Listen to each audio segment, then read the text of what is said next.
Hello, welcome in, guys. I have a theory. Okay, I have a theory that after how K-pop Demon Hunters took off, right? The devs were like, guys, we need to hop on this K-pop train and we gotta launch this idol banner, okay? So today we're gonna be playing the new banner, which is the Hearts Ablaze banner, and it is an intense one. I did spend a pretty penny on this, so if you guys want to contribute via donations or anything like that, right? Every $65 is a full illustration that I will do for you, and every $5 is also a little creature that I will draw for you. And let me give you some examples before we start proper, so that you guys can see what kind of perks are available for just this week. Okay, let me just move myself over here real quick. What is that? What is that thing at the side? Okay, there was a floating thing and I don't know what it was. Okay, let me just show you real quick. What are some things that you can claim? Okay, oops, that's not the right one. There we go. Here we go. So if you sub or if you donate $5 today or tomorrow, which are the last two streams of this month, you can get a creature drawn. So I can draw your character as like a Tamagotchi-like thing, or I can draw a creature that you like Sprigatito. I have about 2 more creatures that I haven't drawn yet, but I'll draw it off stream and I'll send it over. So this is what you get for a $5 dono. And if you are interested in getting like a full illustration, whether it's a traditional illustration or whether it is a digital illustration, examples of it can be found here, which is my most recent work over here, all these 3 at the back. Whichever style that you want, that will be a $65 commission as well. Usual price is usually more expensive than that, especially when there's backgrounds involved. So if you guys want to help sponsor this stream, okay, because I pulled for all the cards, please consider supporting me before October ends. Okie dokie. So with that said, before we start, Rafayel is ready to go already. I took a while to update because it's a pretty big update as well. But we're gonna watch the trailer real quick. Now, if you want to see my full trailer reaction, right, I just uploaded it on YouTube over here. But that is a 13-minute long full reaction. And if you want... So if you want, you can check it out, but we're just gonna watch through the trailer so that you guys know what's going on also, okay? There's a lot going on in this banner, alright guys? A lot. And I just needed to forewarn you guys. It's a little bit spicy, but not as spicy as like... We had one, I think it was Misty Rendezvous, which was an even crazier banner, and honestly not as spicy as Catch-22, but because Catch-22 like really stirs up something feral in you, because it is so dangerous. This one is a bit more casual. They're all like K-pop star vibes, okay? So enjoy the trailers, just 5 minutes, and then we'll jump right into Xavier, Zayne, and Rafayel's cards tonight. Let's go! Enjoy the music as well. The music as well. It's like, it's kind of amazing. That's my lady! Let's go! Look at that floor routine chat. Oh my god, I want to be like right here. What is to do that on me? I'm gonna be listening to these songs on loop, okay? I swear. He's not even wearing a shirt underneath! Ah! He's a badass, chat. Do you get it?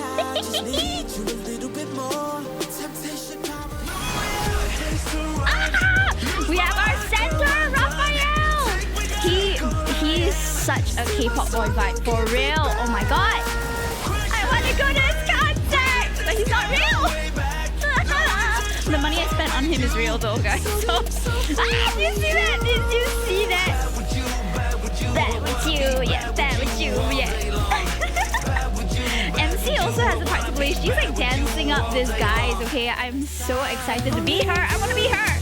And this Xavier, my baby boy. Ah! Hands all over. Yes.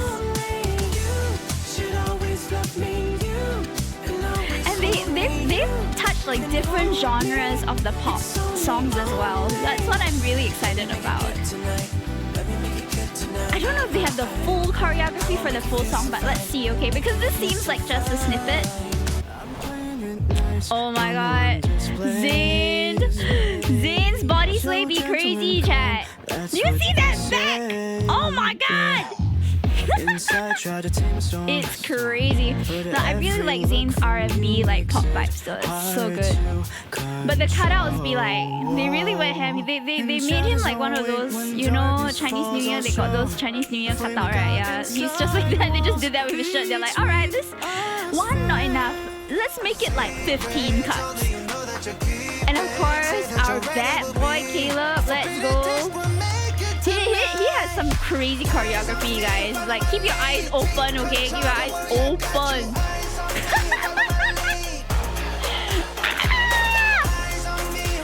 Ginu, for real. But the songs genuinely sound so good. I am so excited to play. I don't even know what the story is about, if I'm being real with you, chat. I don't know if we're their backup dancer, their producer, their director, if we're having like some sort of fan and pop star affair or whatever. But something's happening and they're all doing it in the dressing room somehow. Bro, they're the new Saja boys. Oh my god, for real. Unexpected things usually happen when you're traveling through space. They are the Saja boys. You're so right. You only belong to me. They're all just fooling around. I don't know before or after the show, but different from normal. lots of touching. Pre-show intimacy, if you will. Can I mess you up a little more? Oh my goodness. The Caleb girlies be eating good with this also. This is like the first proper like spicy banner with Caleb in it. I don't know if Catch-22 counts. He was a bit more like feral. But I still have Caleb's card that I haven't played, you know, from earlier this year. There are other ways to remind me to take off. Thank you for the lyric, Blooming Boba. Thank you, thank you. Out of all the adventure, I want to share the most intimate one with you. Woo! So do we, Zayne. So do we. How can it possibly be a waste? I've always wanted to. It's all hard surfaces with this banner, guys. On the staircase, on the floor, everywhere. Everywhere except the soft surface. Before we leave, the wave touching. better let us. Rafayel's one is going to be super spicy for no reason. I tell you. Look at that. So passionate, guys. So passionate. There is no darkness that could ever claim me. Ooh. Because my everything is for you to take. Girl is hungry, chat. Girl is hungry. It really is your specialty. You didn't want a whole night to end. Awesome. I love that. Just awesome. Thumbs up. Thumbs up, man. For real, that's why I couldn't pass up on this banner. The card just looks so good. And I'm so curious about the story. Like, what is going on? Why are they suddenly all idols, right? What is this alternate universe and what role do we play? I'm genuinely so curious about that. Because of Catch-22, it was quite interesting also. It was kind of like a virus of sorts, or like some sort of invader syndrome. And we were like the police officer that was hunting down these deviants. But this time, I don't know. Are we their secret lover? Are we their director? Are we their dancer? Are we their duo, if that's a thing in the idol world? We're about to find out. We are about to find out. All right, so we are gonna hop right into it, chat. Rafayel is ready, as you can see. I'm going to set up the villager chat. No, not villager chat box. To have my. There we go. We can have that over here. Okay. Are we ready? Are we ready? I am. I don't know if I'm ready. If I'm being honest, I don't know if I'm ready for all this. There seems to be a lot, but I'm here for it. I'm just a bit confused. But we're gonna overcome that for sure. All right, let's go. We're gonna start off with Xavier's card today. Because that was for some reason Xavier's card got the most. I honestly expected a different Lee to get the most votes, but as a Xavier girly, I get it. I get you. So we had about 66.7% of the people on Twitter voting for Xavier's card. So is the most requested card that we are going to play today. Okay, so that's what we're gonna do. Let's head on. Oh, do I have a rank up? Yes, I do. Must have gotten it from one of the wishes at some point. Okay. I believe it's the Falling for You cards? Yes. So, we are starting with Offbeat Track, Xavier's card. After our support mission ended, Xavier and I embarked on a special journey back to Lincoln City. Okay, whatever that means. Alright, let me know if the volume and everything is okay. Of course. Ooh. Recalculating. Route. The voice from the navigation system cuts out. The highway is silent. Steering with one hand while grabbing the phone from Xavier with disbelief, I pull into a rest stop. 900 kilometers to go? That's 200 more than when we started.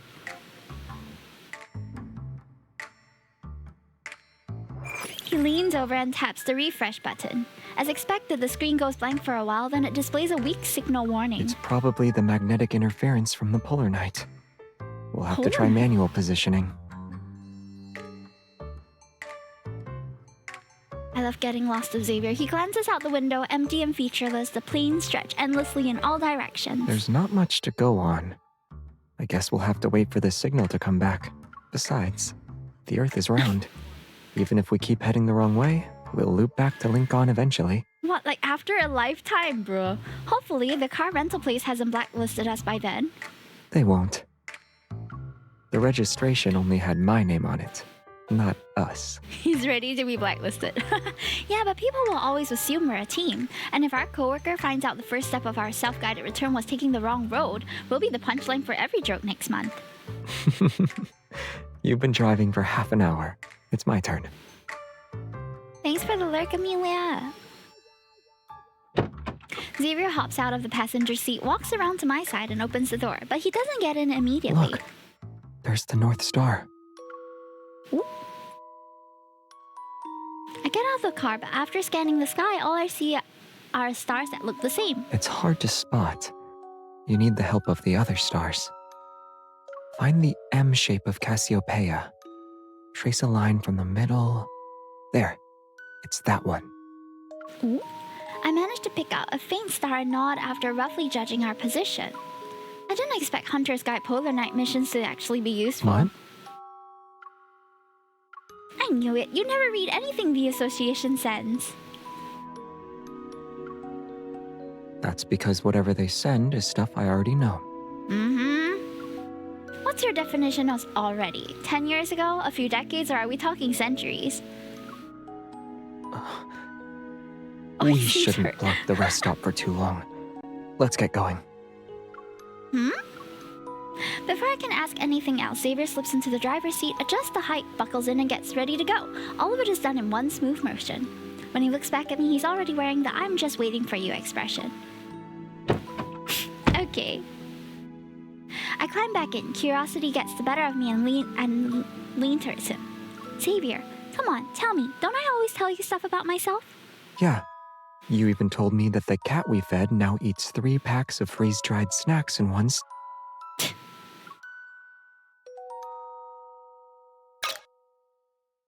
Xavier casually turns on the car radio. I hit the mute button and keep staring at him. All right. Most of it happened when I was still on Philos. And yes, it was from a long, long time ago. Back then, it was just called ZK Gamma 13. It was a candidate planet with potential for a self-evolving climate system.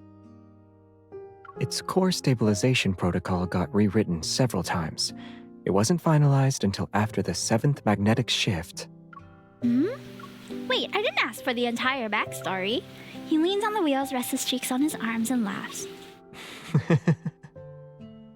The signal won't be coming back anytime soon. Since our trip will be a long one, we have all the time in the world for stories.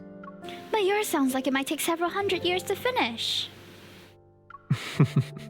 Then why don't we start with something you'll actually care about?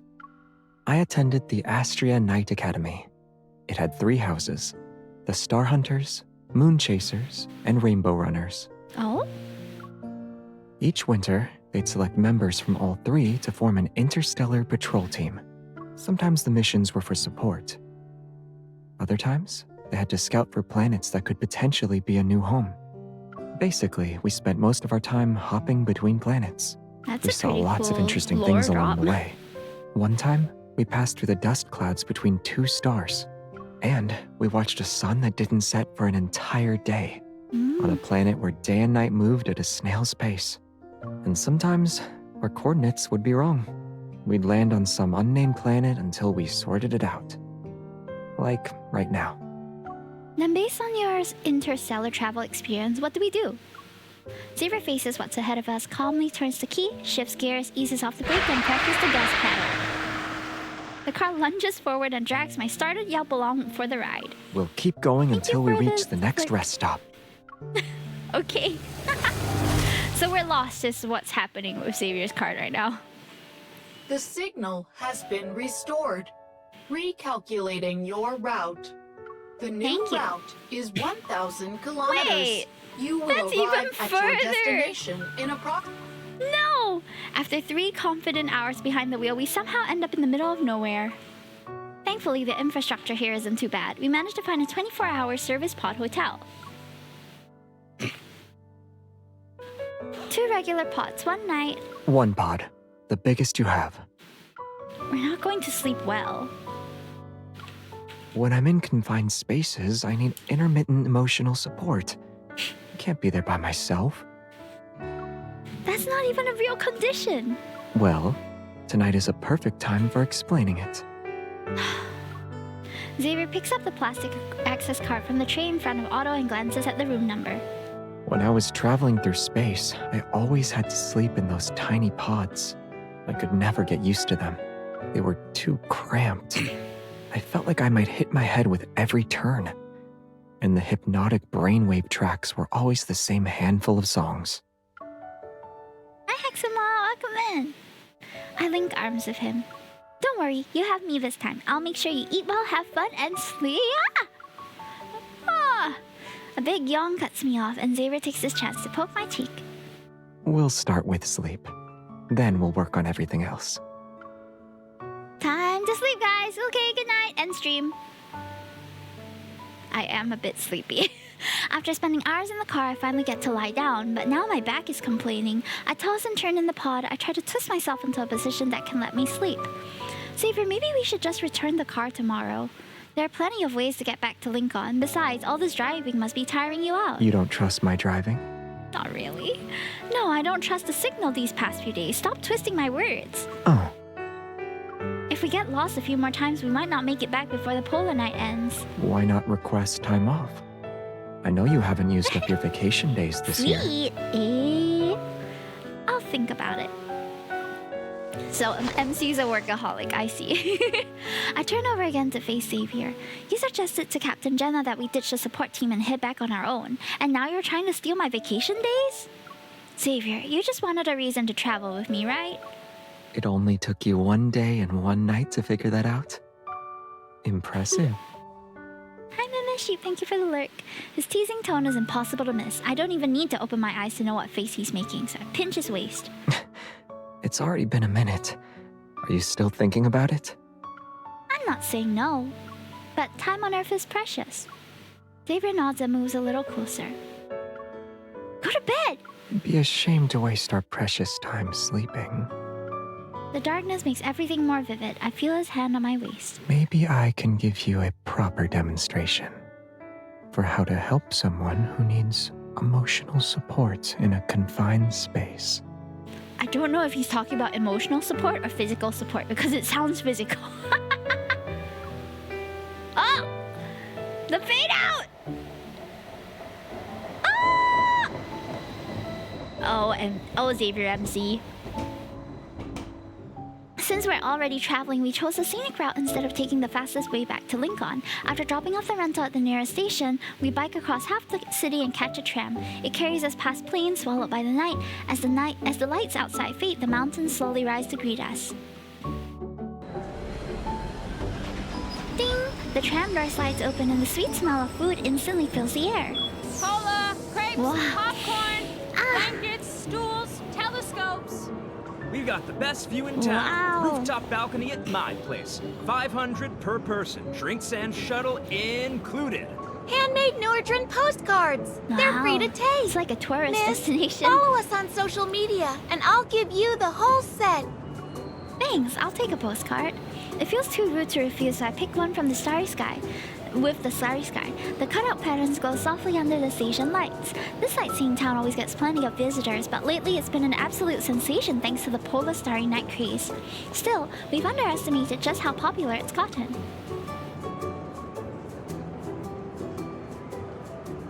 The road into town is jammed. By the time we squeeze through, we'll probably be as flat as crepes. I stare at the sea of people ahead and start having second thoughts. If this doesn't work out, we could go back a few stops. The music festival looked nice. Xavier opens a can of soda and hands it to me, then he takes it back and swings it over his shoulder. It's okay. I found a shortcut. Is he teleporting us over? We could use that. Deep into the night, it's quiet. Pines are interspersed and the damp air carries the scent of grass and moss. Xavier's so-called shortcut is a path through the forest just outside the town. There's no one else in sight. I raise my phone and try to get a faint signal. Of course, there's nothing. Up ahead, Xavier stops walking. He looks at the sky for a few seconds. That way. Weird, aren't you usually the one who gets lost all the time? Did you download a navigation app into your brain? The stars have been bright lately. During our travels in space, we'd sometimes encounter turbulence and lose our coordinates.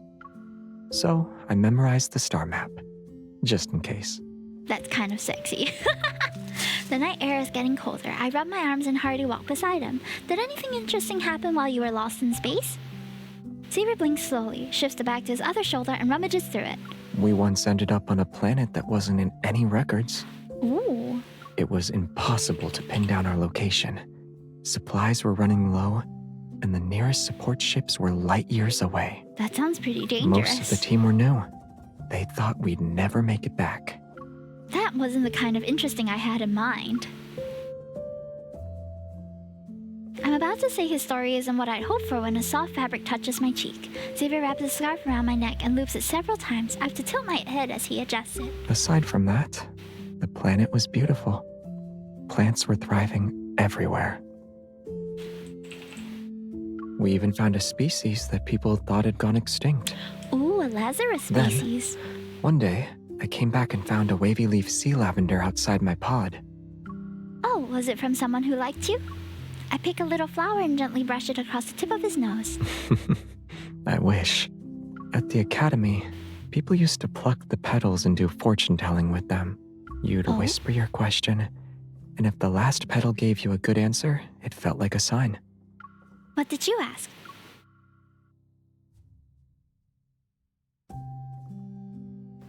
Xavier laughs, plucks the flower from my hand, tucks it into my front pocket, and takes my hand. We start walking again. I never did it. I like his shirt here. It looks nice. Look at those. He has like little flowers, dandelion patterns. The flower has 5 petals. The answer you start with is always the one you end on. And I was the most experienced one in the group. I knew exactly how slim our chances were. Our steps slowly crunch through the fallen leaves. They echo faintly in the still forest. But I know how it ended. Xavier figured it out and brought everyone home. I mean, if I didn't, wouldn't it be kind of creepy for me to be telling you the story right now? Just in time for Halloween, a spooky story. Unable to hold back anymore, I gently kick him.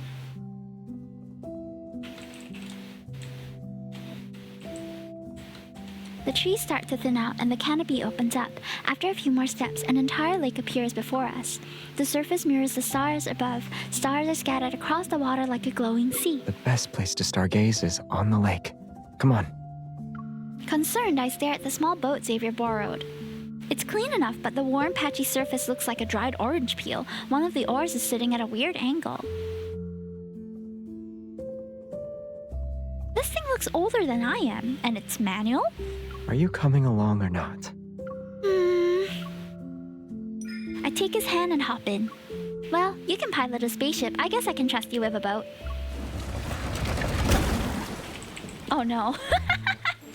I heard the crash! Thank you for the water. The sky hangs low and the lake reflects it like glass. Everything is still except for the wind and the whispers of the night. If you ignore the sound of our clumsy rowing, it could almost be a perfect dreamy time. Maybe I should have thought twice before choosing this. It's taking forever. Do you think we'll have the energy to row back later? Returning won't be a problem. The rental employee said they offer a paid towing service. Xavier glances at my rowing that's obviously not doing a lot. And let's be honest, I'm doing most of the manual part. Do you have to call me out when I'm taking a short break? I make a show of rowing a few strokes, then I give up and lie back on the wooden deck. Xavier, do you see it? See what? The stars. Isn't that why you brought me here? There are plenty of them. You said that half-heartedly. You're not even looking up. You only see this kind of night once in a lifetime. Xavier looks down at me, his eyes reflecting the soft, I don't easy need glow. to look up. I can see them just fine. Ripples oh my god. Hold on. Soft hazy moonlight. Ripples shimmer gently as the boat rocks, and the rest of the world seems to disappear. His breath is close, and as he leans in, his figure blocks out the sky above. Hi, Sikatsu! 101, thank you so much for the read. Welcome in, everybody. How was your Love and Deepspace stream? We are playing Xavier, Zayne, and Rafayel's new cards today. So if you guys want to support the stream, we also have a very special Halloween special, where if you sub once or you donate $5, I'll draw a little creature for you. It can be one of the Lee's creatures, it can be a creature of your choice, and at 15 subs or $65, I will do a full illustration. But welcome. Nice to meet you. My name is Himitoki. I'm a bunny princess VTuber. Pleasure to host you. How was your stream? Would you like to share anything from it? We haven't touched the rest of that though. Oh, we played the Zayne card. We're gonna be playing Zayne's card after this one, so stay tuned. Katsu said I'm going to be buried 6 feet under it and join in on the Well, it's good to join in on the raids, then you get free points and stuff. Right, guys? Right? Honestly, my point redemptions aren't numerous, but you can claim free sketches with every 10,000 points that you earn on my channel too. But I hope you guys had a wonderful time with Zayne's card. I saw his card in the trailer and he looks... Those body rolls be insane on him, honestly. They took his shirt, right, and they cut it out like a Chinese paper cutting. It's pretty nice down there, speaking from experience. Hey! I haven't been here in such a long time. Hi, Valheim! Welcome in. It's been 4 years! Whoa! That's crazy. Sharon B, welcome in. Scatter where? Under the leaves. They knew what they were doing. My theory is that they saw how popular K-pop Demon Hunters was, and they're like, let's get into it. We have our own Saja boys right here, and then they just presented it to us all of a sudden. It's crazy. If you haven't been here in 3 years, that means the last time you saw me, I was a webcam streamer. So welcome back. Pleasure to be reacquainted as a VTuber. Yes. If you want to find out anything else about me, feel free to ask any questions in chat, but I might take a while I'm reading the story. Otherwise, you can also check out my lore and everything else on my website. I remember, yeah, you're one of the few people who know what I actually look like. So we're playing Xavier's card, then Zayne's card, then Rafayel's card. I'm kind of speeding through it a little bit, though I let all of their dialogue play out. But I read kind of a bit fast, so if you guys are okay with that, stick around. Otherwise, if you're lurking as well, thank you so much for lurking. I hope you guys have a wonderful rest of the night. And if you want to enjoy it with us and stick around for the rest of the cards, please do. All right. We just got lost in a lake in the middle of some nowhere. It's crazy. Yeah, I was studying at the time. I told you to paddle left. Hurry up. We're going to... Cola, crepes. I sit up and use Xavier's shoulder to steady myself. Around us, at least a dozen boats are already floating in the middle of the lake. More keep arriving from the distant shore, and they're all packed with excited tourists. Sorry, we almost ran into you guys. Hey, do you want some sparklers? They look great in photos. Take this box. Oh, mine is Xavier and Caleb. That's where he went after he left One Direction. Yeah. Actually an idol now. Before we can say anything, a box of sparklers land in our boat. It sits between us.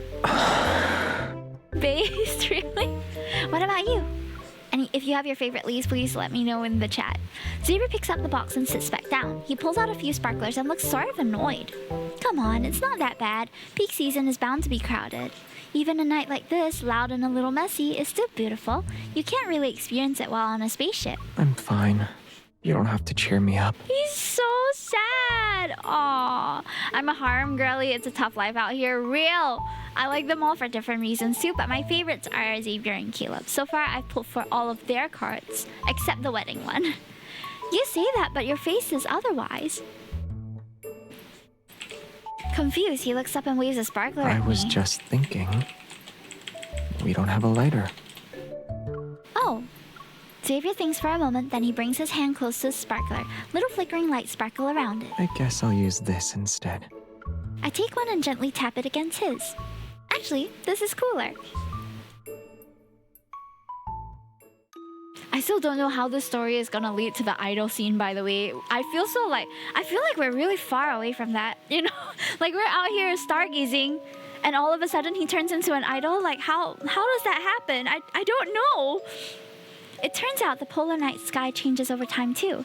At first the sky is dark blue like a velvet that was brushed free of sunlight. Stars hang quietly above. Slowly the blue fades to gray, then it darkens into a rich black. One by one the stars grow clearer, brighter, and by the time Xavier finishes pointing each star to me, everything around us has fallen silent.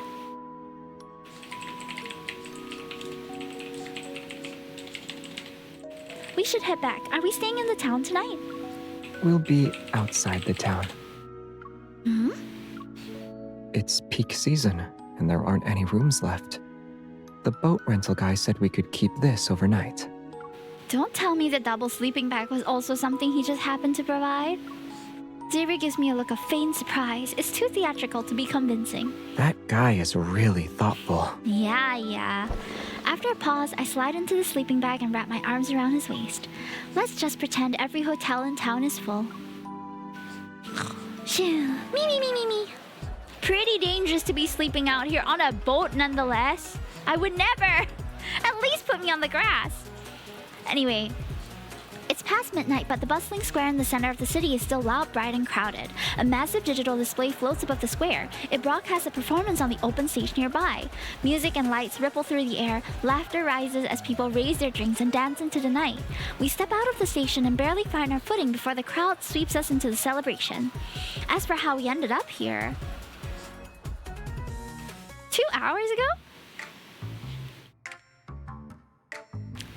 Oh. Xavier, you don't need to hold me so tightly. I can't breathe. You're the one who put your hands inside my sweater. I ended up being your personal hand warmer. It's because who could have known that the temperature would drop by 10 degrees during a polar night? Xavier loosens his arms a little and gently presses his forehead against mine. Sorry. I didn't think it through. It's fine. It's not like I wasn't enjoying it. Besides, this isn't like your old spaceship missions. You don't have to be the most experienced one of all the time, and you don't have to be responsible for everything. With me, you're allowed to mess up. Do what you want. Be Xavier. Okay. Alright, let's row back and find a hotel. The guilt on his face suddenly looks too real. I don't like where this is going. He's the best potty boy. So Agree. the room I didn't He's get. so he acts pitiful that part all was the time. actually true. Let's go, Ryan. Xavier, best potty boy. He's my favorite. Luckily, extra trains were running at midnight during the polar night. We caught one going back a few stops, so we made a spontaneous detour to a sleepless city. It's hosting its own festival. Music flows down from the rooftops and passes through train stations and street corners. Lights flicker. Everywhere we go, people are smiling.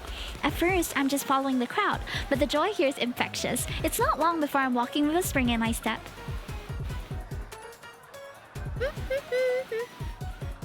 It's so lively. Lingang has a Polar Night Festival too. Tara sent me pictures.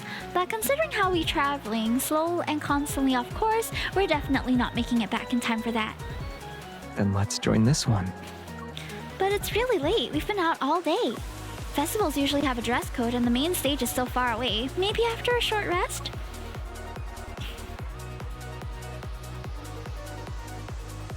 I hear the club music slowly creeping into the scene, you know? Confetti floats through the air. Xavier leans in and looks at me with steadfast, bright gaze. Let's go together. Oh! Okay, let's go! Once he calls me Princess, I melt. Okay, I'm sorry. I know that's the nickname I set for myself, but still. Suddenly, all my hesitation feels silly. I grab his hand without thinking. What does this mean? I don't get it. It means I'm not letting go. It doesn't matter where we go. Very that. He reveals a faint smile before taking a step. He leads the way as he gently parts the crowd.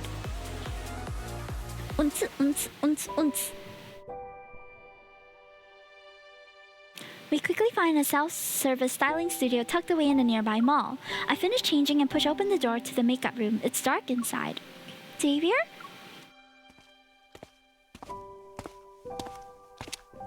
He looks so... Why? They gave them all crop tops. Something to show off that midriff, you know. Going around the partition, I finally spot Xavier's figure by the window. His waist especially. Outside, the dark sky could seemingly swallow everything whole, but between the buildings, glimmers of starlight break through. Suspended lights shaped like planets flicker in the air. They're almost like quiet whispers from a distant galaxy. Why are you just standing there? I should be the one asking questions. Why didn't you turn on the lights? I almost walked past you. He moves closer and turns on the lights around the makeup mirror. Can you see me now?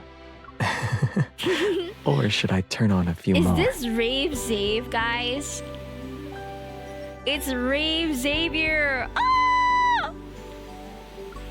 That's not funny. Stop laughing. Oh, that wasn't very funny. Okay, I'm sorry, MC. My humor too lame for you. His fingers brush against mine and a soft tickle trails across my palm. The chains on your outfit are tangled. Oh, are they? I look down and see his slender fingers already working to untangle the decorative chains around my waist. He already has this kiss mark here. Did he just like put that on? Is that a temporary tattoo or something? What? You're very thoughtful. I bet it isn't your first time dealing with something like this. If I said it was, would you give me a quick lesson before we head out? I see where this is going. Xavier is still looking down and carefully adjusting the chains as if he said an offhand remark. I think for a moment, then I playfully reach out and loosen his tie a little. You don't have to look flawless on stage. A little messiness might make it more charming. Is this for the stage? Or for you? He's calling us out, chat. If it's for me, would you listen? He slowly raises his head before placing my hand on his bangs and letting me ruffle them. Aww, our soft boy! Through the tousled strands, his eyes shine like distant stars. What's next? The air between us slightly heats up. Oh! I quickly look away and press my finger against his forehead. During a performance, your eyes should be focused. Don't let them wander. Why is it important to stay focused? It helps convey emotion as is more engaging, more magnetic, I guess. Then why do you avert your gaze when I look at you like this? He is really staring into our soul here, chat.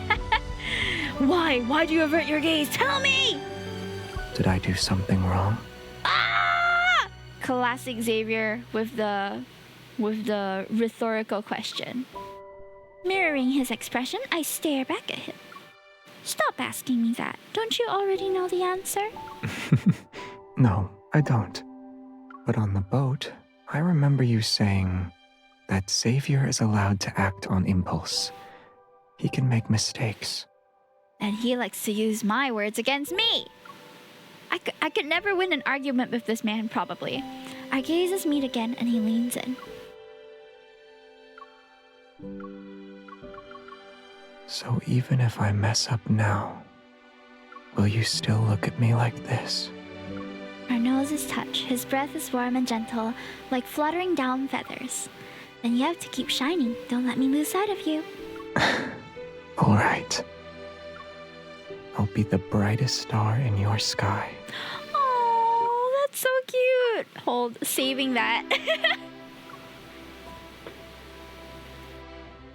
Why are we performing? Above us, the starry stage has dimmed and I can faintly hear the closing song in the distance. Whoa! Whoa! What's going on? As expected, by the time we're done with getting ready, most of the ceremony is already over when we arrive. This doesn't look like we're getting ready. This looks like we're doing other stuff.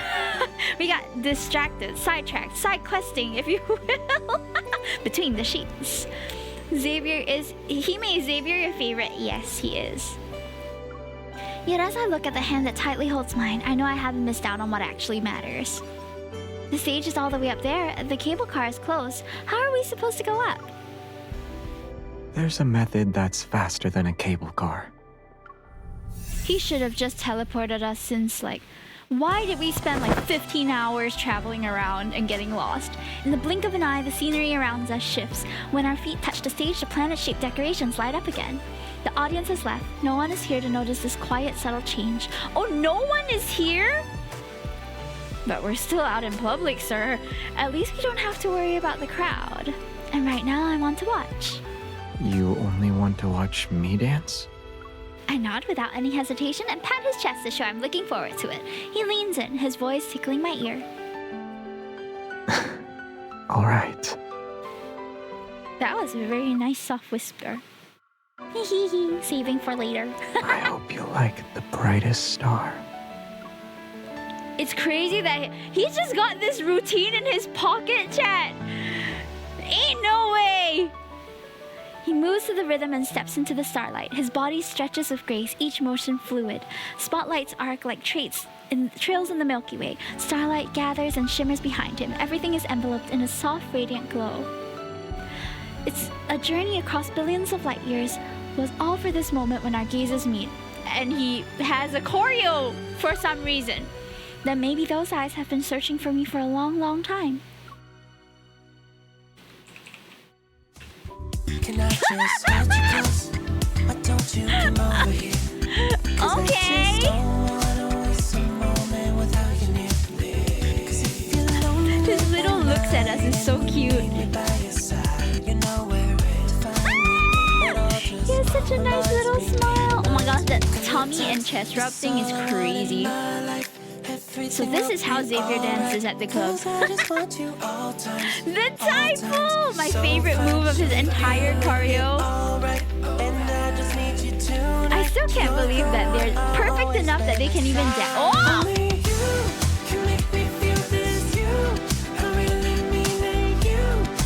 Oh, we're grooving. Okay, MC also has some choreo for some reason, alright? The hip sways are crazy. Oh, there's a floor routine. Oh! Oh! Oh my goodness! I know there isn't anyone here, but still! But still? Oh my goodness. I can't believe they just did that on stage. They're so crazy for that, guys. Oh! Oops. Oh, it's one of those, ooh, we're almost getting caught moments, which Xavier seems to like for whatever reason. Unexpected things usually happen when you're traveling through space.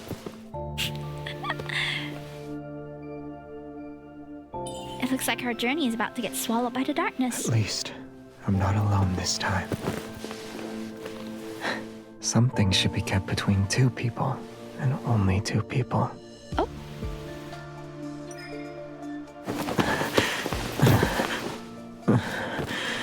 Ooh. Then I guess I'll just have to find the answer before the polar night ends. What are we doing? Oh my goodness.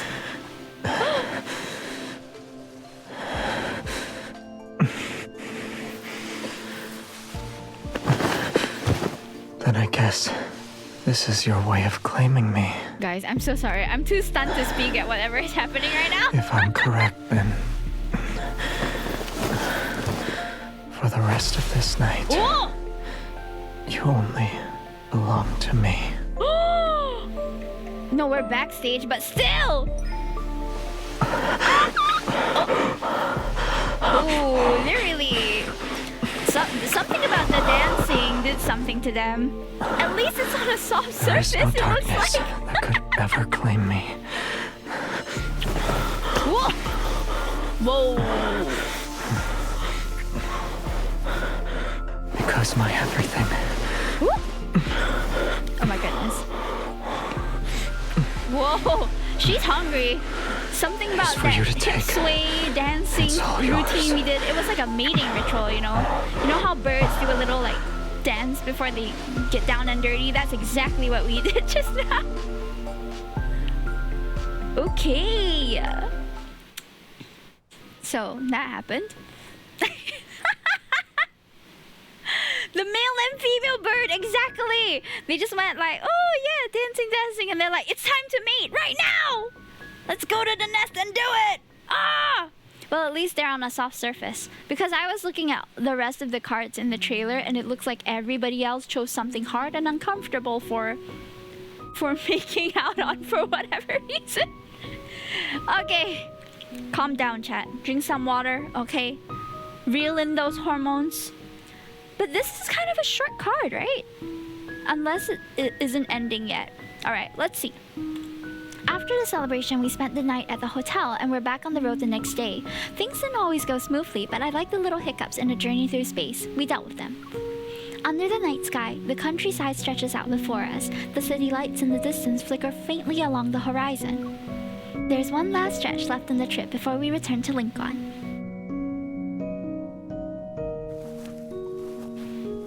The festival was so random. It felt a little bit like the order of events was like, let's enjoy this, and then suddenly we're dancing.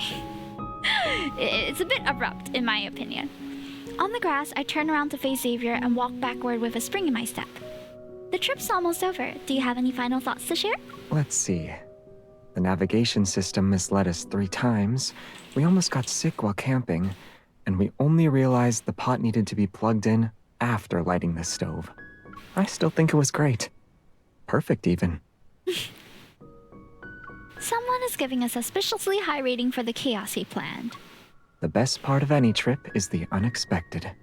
Is it really? I find that to be the least enjoyable part of any trip if things just don't go the way we hope. Thank you for the clip, Blooming Boba. Xavier pulls me to the side to avoid a rock I didn't see. I take the chance to link arms with him. Maybe that's because you don't think anything is a problem. Even when you told me about that engine failure thing, you sounded like you were just saying the coffee was unsweetened. Before I could even get nervous, you were already like, I fixed it, on the way. Okay. I'll try to come up with something more dramatic and cinematic next time. Please don't. Like the ship suddenly breaking into pieces and me rebuilding it while fending off wanderers. Is this a hint, guys? Are we gonna get a pirate AU? I'm so down for that. I want to see Pilot Caleb so bad. I'm evading.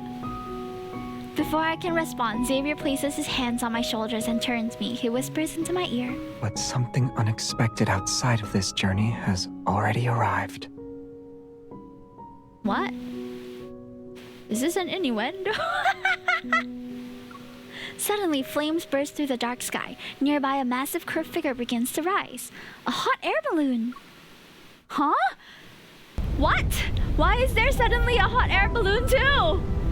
The wind whistles past. There's a soft whoosh as the flames flare up and cast flickering lights across the hot air balloon. Are we in the hot air balloon? The hot air balloon rises. The envelope swells with the wind and the basket sways slightly as we look. Sorry, I'm just so thrown off by this sudden change in setting. Before, the ground glows with a soft grayish blue hue. The outlines of the rooftop shimmer faintly and a silver road arcs across the land in the distance.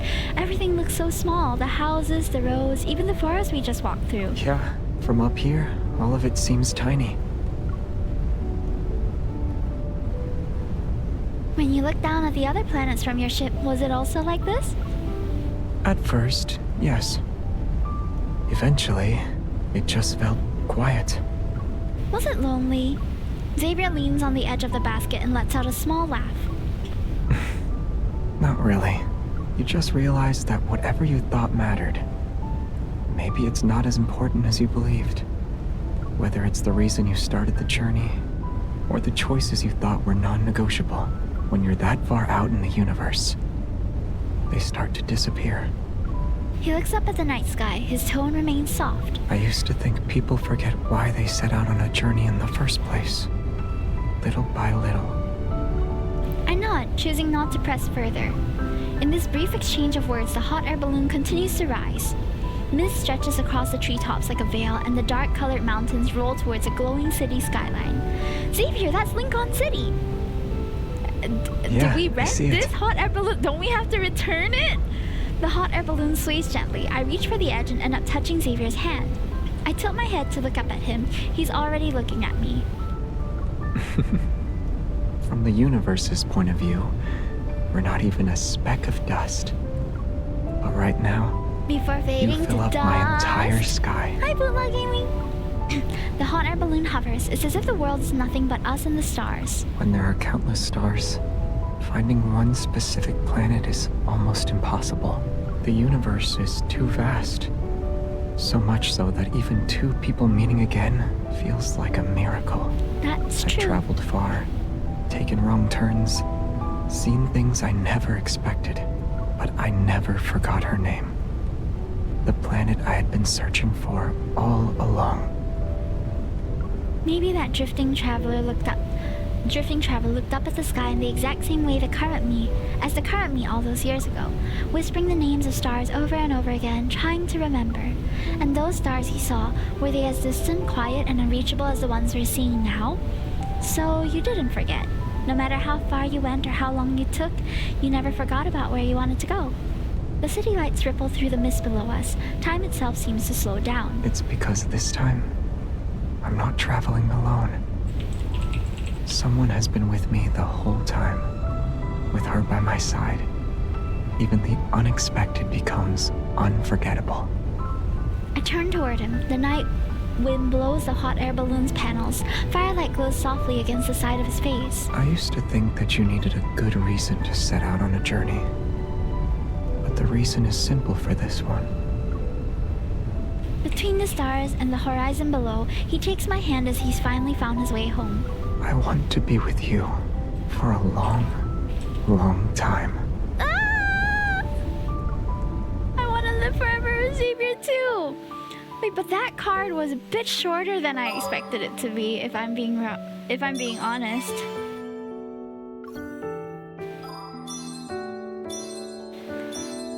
It was just maybe half an hour or like 40 minutes. In that case, we can definitely finish stream on time today. But I'm kind of hoping that the other cards won't be so short.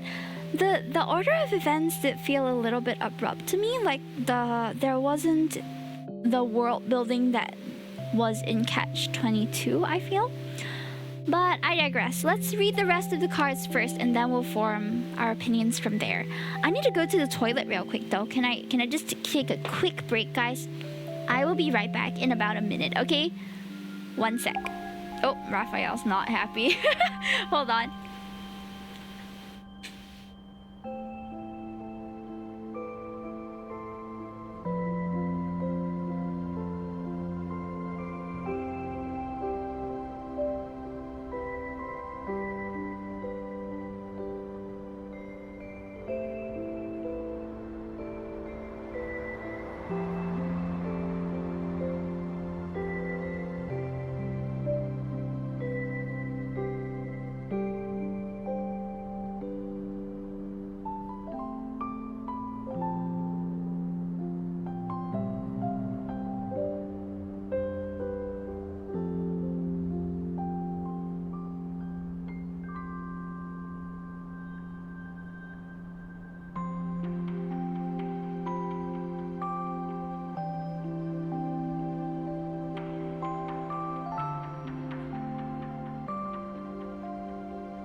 Nice to see you.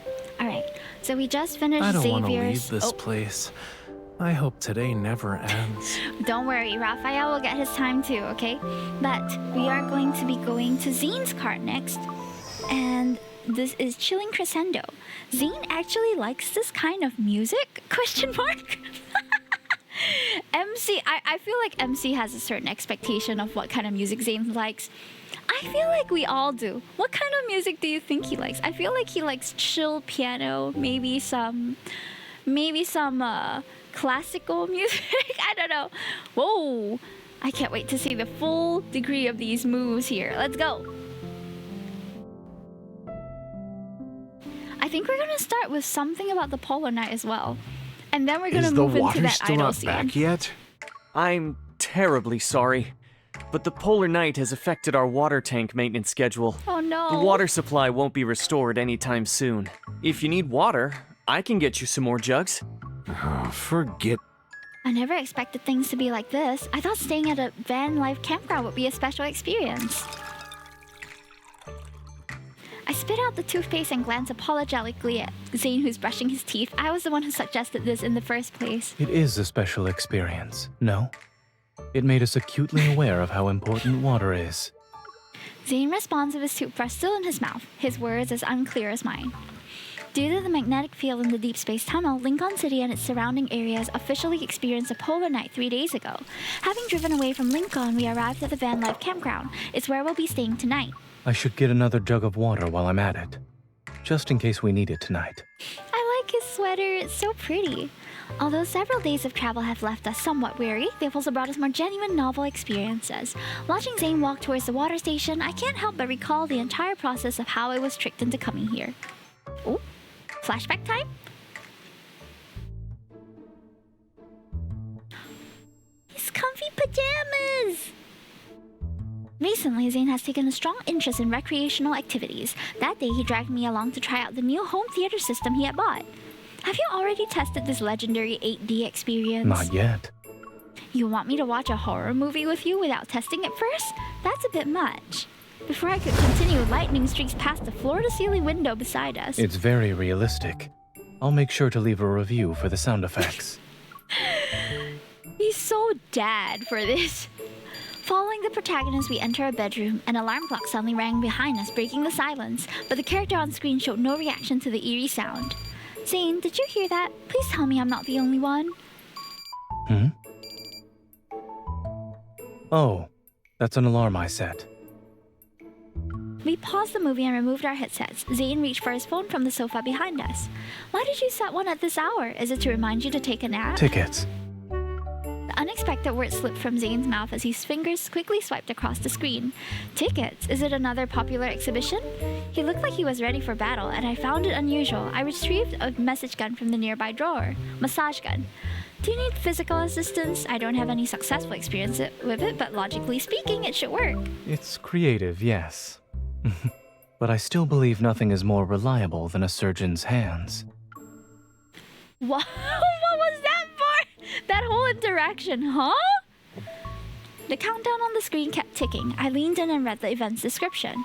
Polar Night Music Party. Different genres gather under the polar night sky to give you the most extraordinary auditory feast. I nudged Zayne's arm with my elbow.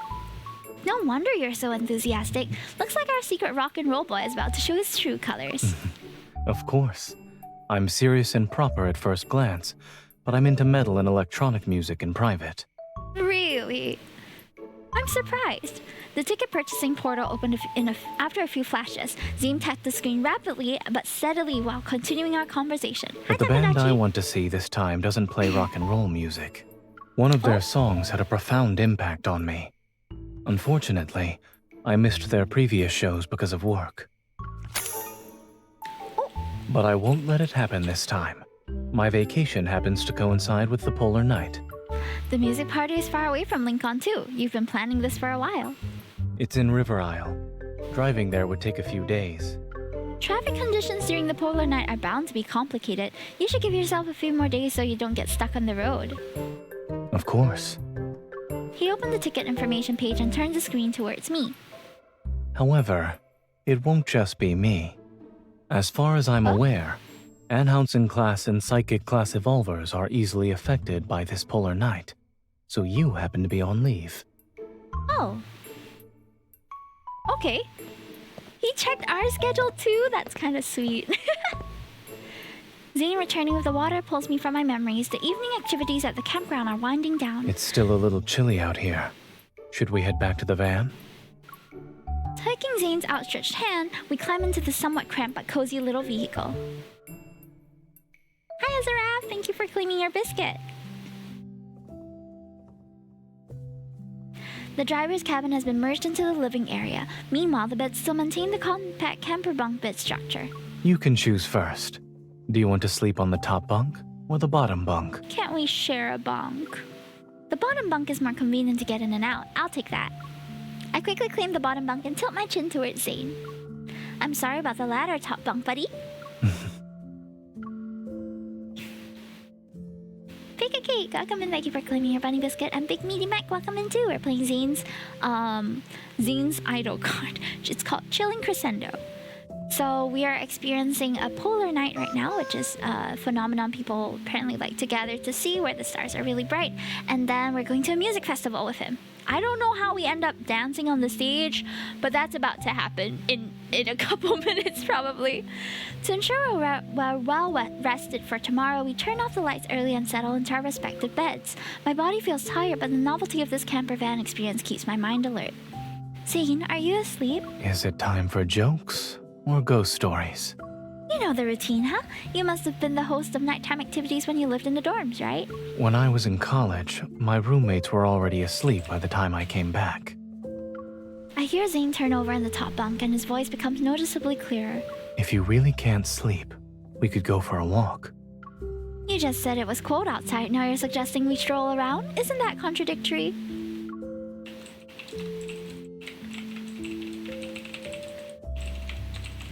Zayne's hand dangles down from the edge of the top bunk. It sways back and forth like a cat's tail. I didn't anticipate this sleeping arrangement when I offered you the choice, so I wouldn't mind doing it over. Amused by his rather obvious hint, I poke his palm. You're the one who gave me that choice. You should take responsibility for your actions. He pulls his hand back, but I hook it with my finger. Don't you think this is fun, though? After graduation, dorm life slowly becomes a distant memory. Mm-hmm.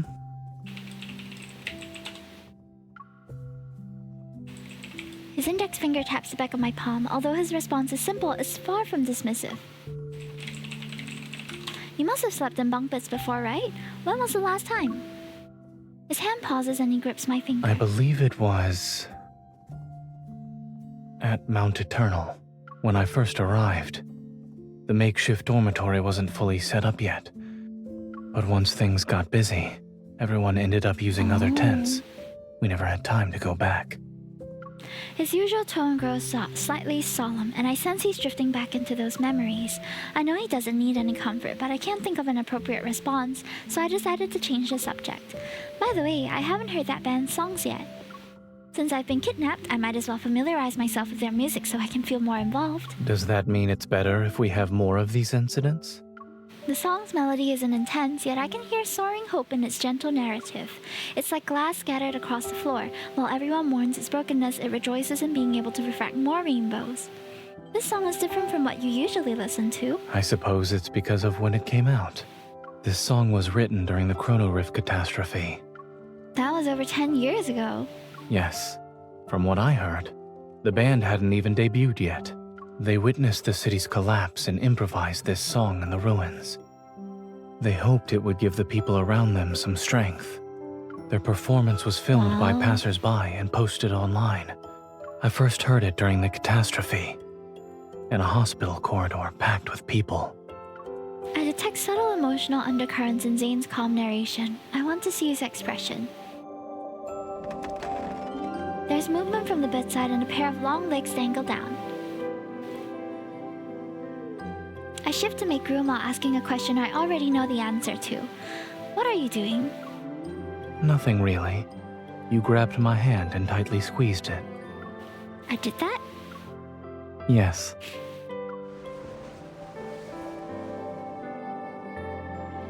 Zayne lies down on his side. Facing me, he props his head up with his hand. Thank you for the water. Talking from the top bunk felt like I was talking to myself. Thank you. I was listening to every word. I know. But I want to see your expression while you listen to the song. Is that what you expected? I need to watch for a while longer. Besides, Okay. I was worried the distance between the bunks might affect the sound quality.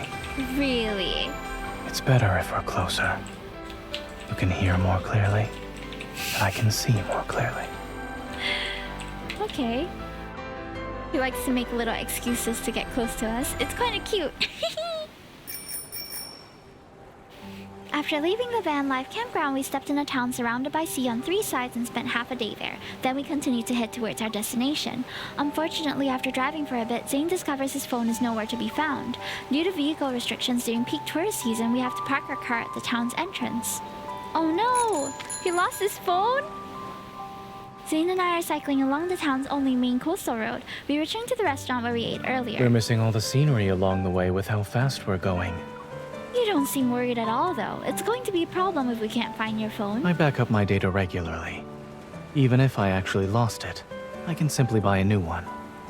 You're definitely taking this in stride. My heart is somewhat at ease upon seeing Zayne's reaction. I gradually slow down.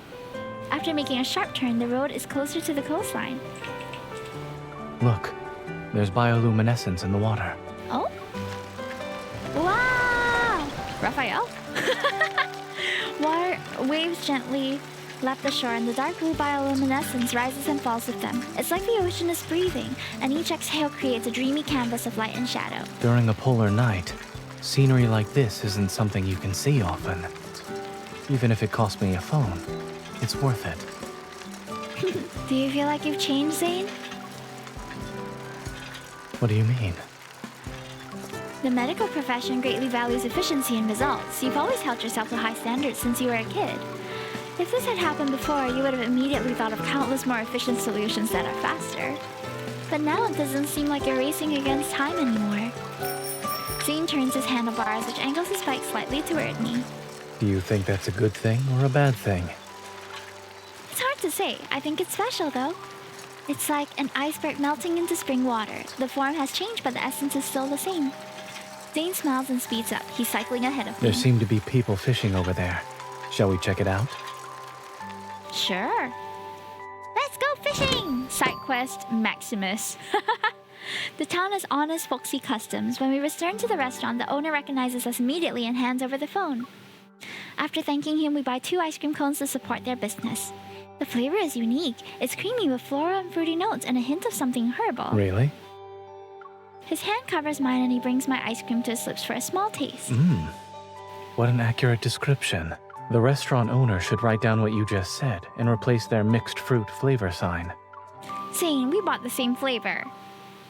Indeed. And what's the point you're trying to make here? You're just trying to get more ice cream off my cone.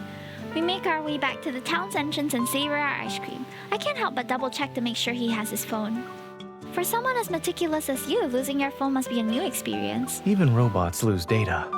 Why shouldn't I be able to lose a phone? We used to call him robotic all the time, so this is a nice little throwback. Meeting my somewhat puzzled gaze, Zayne guides me to the side area that's away from the road. The last time I lost my phone was when I was in college. I left it at the barbecue stand we visited. Were you so full and dazed from all that barbecue, or were you rushing back to the lab to continue working? Neither. The experimental results that day were too successful. For others, it might have been a day worth celebrating. But for me, it was no different from a nightmare. Zayne bites into the waffle cone and the crisp crunch seems to pull him back into reality. It was when he developed the tech for the rebirth cocoon. I never imagined that something as simple as losing a phone would be connected to one of the darkest days in Zayne's life. Looking at that calm gaze, I catch a glimpse of the lost, devastated young man from several years ago. His enviable talent becomes a dagger that was pointed at himself, and he could only pierce through the darkness alone to reach the light. Did you get your phone back? Yes. Come to think of it, I was listening to that song back then, too. I was wearing Really? headphones and listening to the song while I ate. My mind was elsewhere, however. I didn't realize my phone had long since been disconnected. I bet the barbecue stand owner was just like the restaurant owner today. He waited for you to come back. Correct. He even played that song as background music for his stand because he liked it. Sounds like this is your new theme song for getting phones back. I'd say it's even more than that. It's my lucky song for making important life decisions. Oh? He wipes the waffle cone crumbs from the corner of my mouth. When I went back to the barbecue stand and heard that song again, I found myself believing in my choices. I didn't have a logical reason. Was it one of those rare times when you made a choice based on your emotions? I used to think emotions could interfere with making the correct decisions and leave you vulnerable. But I realized that not everything in life needs to be rational and certain. That's true. A sea breeze tousles our hair. There must be moments of irrational judgment in people who can be your weakness. That's what makes you truly alive. Aww. It's so nice to see how far he's come. Sorry, As a the number character. you dialed is temporarily unavailable. Oh no, no signal? The voicemail message plays for the 4th time. Zayne hangs up by pressing the red button on the band's If we display. can't reach them, then so be it. We have plenty of time. I look at the car on our way. Disappointed I put away my phone. We're only half a day away from our destination, but our van was blocked during the short period when we were using the restroom. There's not a lot of traffic here. If we can't reach the owner, we'll miss our original plan. Assuming that happens, my moral code will allow me to use my evil. I can create an ice slope under the wheels to make the car slide away on its own, for instance. Your moral code is really flexible. Our laughter breaks the restless atmosphere and Zayne leans towards me. Since we can't go anywhere, why don't we do something fun? He helps me unbuckle my seatbelt and adjust my seat into a reclining position. Then he turns to do the same thing on his own. What are you doing? He's not in a rush to answer me. Instead, he opens the window halfway before lying down beside me. Listen carefully. I didn't exactly understand what he was trying to do, but I'm happy to go along with it. In the boundless darkness, I follow Zayne's lead and slowly focus on the sounds outside. Insect chirps, bird calls, jumping frogs, wildcats running, the sounds we usually overlook become infinitely amplified. They weave together and transform the quiet polar night into a vibrant symphony. There's so many sounds. Beautiful, isn't it? When Dr. Zayne is busy, he can't even spare a moment for activities that waste time. When Zayne is on vacation, he needs to race against the clock to waste the time he didn't get to use up normally. Our hands touch across the center console while Zayne suddenly makes a seemingly random comment. Once people realize that even ordinary sounds can disappear, they cherish them more. What do you mean by that? During the Chrono Rift catastrophe, these sounds... I was young, but I was so worried about these changes that I couldn't sleep. To think our darling little boy Zayne was already an adult worrying about the whole world. If I'm not mistaken, you were probably listening to that important song during those sleepless nights. Your intuition is getting better. However, the song wasn't the only thing that let me sleep back then. He tightens his grip on my hand. The person sleeping somewhere nearby in the hospital was someone who could give me peace of mind. Was I in the same hospital as him during that time? Well, sounds like we were. After dealing with various unexpected situations, we arrived at the guest house on River Isle on schedule. The atmosphere from the music festival has spread throughout the city, and even the guest house lobby is packed with people. As soon as the door opens, I immediately plop onto the double bed. We're finally here! Tomorrow will be a day with no driving! Meow! A cat's meow makes me jump up from the bed. There's a cat? You just noticed? It's been on the balcony ever since we got here. We can let it stay if that's all right with you. I don't mind.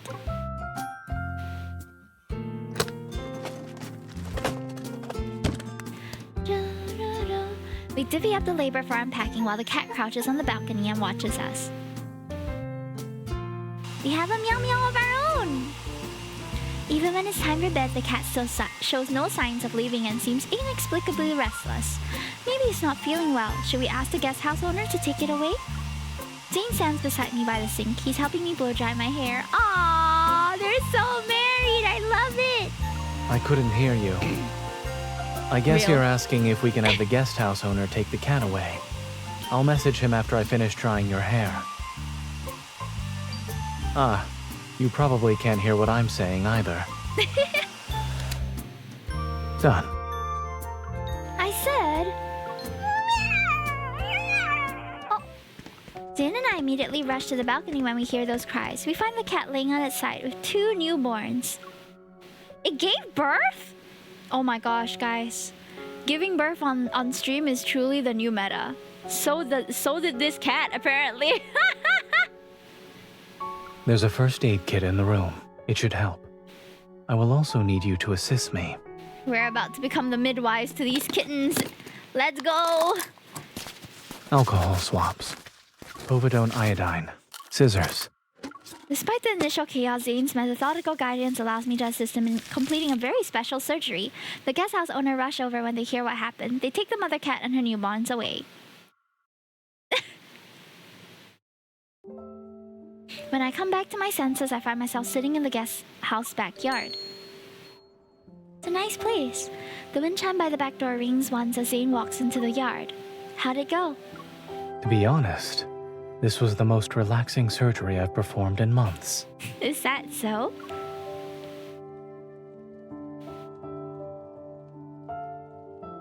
He steadies the swing chair I'm sitting on and settles down beside me. Everyone's safe. The mother and her kitty daughters and son, and another 2 sons as well. Even on vacation, you're still keeping up your tradition of dry humor after leaving the operating table. Seeing that Zayne is sitting, I start rocking the swing chair again. Did you take any pictures? I was so focused on grabbing everything you needed, I didn't get a good look at the kittens. I did, but I left my phone in the room. Lately, you've been forgetting your phone a lot, huh? No, I left it there to help the mother cat relax. Your phone can do that? Our bedroom window faces the backyard. A familiar melody faintly drifts through the air. It's that song again. It's like your universal remedy. Regardless of whether it works or not, it gets played when the situation calls for it. I've put it to the test. It works. Okay. Zayne matches the rhythm as we increase the trajectory of the swing. At the apex, our view goes above the low wall. The lights of the distant residential area music festival's neon glow shines. I was once deployed to help with disaster relief, and one of my patients was a woman in labor. Oh. Even though I was only responsible for cleaning and suturing her wounds, I was nervous since I had never encountered that kind of situation before. To calm the patient's nerves, and my own, I played that song for her. So this isn't the first time you've tested its effectiveness. The obstetrician took my phone into the delivery room with them, and in the end, the mother and child were safe. It was like today. I don't look at Zayne. Instead, I smile and nod. I felt like the song had an indescribable power when I first heard it. Looking back, it really is the power of life.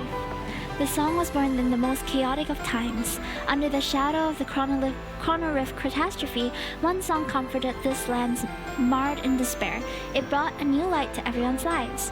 I think I'm starting to understand why this song is so important to you. The wind chimes ring again, and we turn to see the guest house owners entering the yard. Thank you so much. We've been incredibly busy these past couple of days and ignored Flora's condition. Thank goodness you 2 were calm and experienced. It was nothing. You're too kind. We don't have any proper thank you gifts. The guest house owner hands over Zayne's phone and 2 paper tickets. They're for an in-person gathering that was organized spontaneously by the fans who came here for the festival. Oh? We plan to join in on the festivities tonight, but given the current situation, it's better suited for you. You're young. Go have some fun. Yes, we need to take care of the kittens. If you don't... The couple's warm hospitality is impossible to refuse. Zayne and I exchange glances and he nods as he accepts the phone and tickets. Please charge us a room fee based on the number of days we stayed. As for the tickets... We'll accept your generous offer. Oh, it's uns time. Following the guest house owner's directions, we successfully find the gathering location. The venue is already bustling with activity. Fans are dressed in vibrant, dazzling outfits that move between different styles. His rave outfit! Oh my gosh. After changing clothes in the self-service changing room, Zayne and I meet up at the entrance. Our outfits suit each other. They do. The Zayne before me is wearing clothes that are different from his usual style, yet his expression is as relaxed as always. You're not really awkward while wearing this kind of outfit now. You've improved. I walk up to him and he leans down to let me adjust his collar. Since we're here, we should make sure to enjoy ourselves to the fullest. My hand is enveloped in his palm as he leads me towards the densest part of the crowd. Let's go. Let's go. Clubbing with Zayne. Let's go. The dance floor is shrouded in constantly shifting lights, and the air is filled with lingering bass notes of mixed perfumes and champagne bubbles. As a new song starts playing, the crowd that was quiet for half a second erupts with lively cheers once again. Is it too crowded for you? His forearm creates a protective space around my waist. I'm shielded from the people who are around us. A little, but I wouldn't mind this place getting more crowded. I trail my fingers across Zayne's chest as I spin to the music's rhythm. He said we should enjoy ourselves to the fullest. His arm around my waist tightens its grip. In the space of one breath, the noisy crowd fades into a blurred backdrop. I always believed in keeping my promises. Zayne, who had just been swaying to the music, suddenly takes the lead. After several consecutive side steps, I can barely keep up with him. Even your dancing has gotten better. Is this also a result of developing your interest in hobbies this past few months? Instead of answering me, he uses a subtle lifting motion to help us avoid a man who almost stumbles into us. If I were you, I'd make not getting stepped on my only goal for now. You're underestimating me. I'm not. It's just that the conditions here are limiting. There's not enough space for you to really show off. Using a spinning motion to adjust his posture, he scans the surrounding stages for There's space. an empty stage over there. Would you like to give your dance partner the time for one more dance? Oh. Oh, this one has people watching though. Oh my goodness. Oh, the body rolls. Where did you learn to dance, Zayne? I'm playing it nice, drama on display. So gentle and calm, that's what they say. Oh my goodness. Yeah. This choreo is so crazy. But every look from you makes it hard to I think I'm gonna listen to this song on repeat. Wait, your glasses, bro! You need those, I think. What? The MC! MC! Oh my gosh. Girl! Yes! Oh my gosh, I'm having so much fun watching them dance!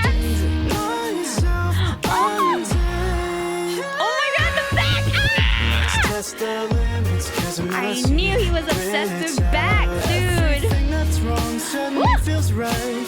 Let me come closer. I'll show you. I love that. That was really good and intimate. Like, water. We're probably real sweaty after dancing.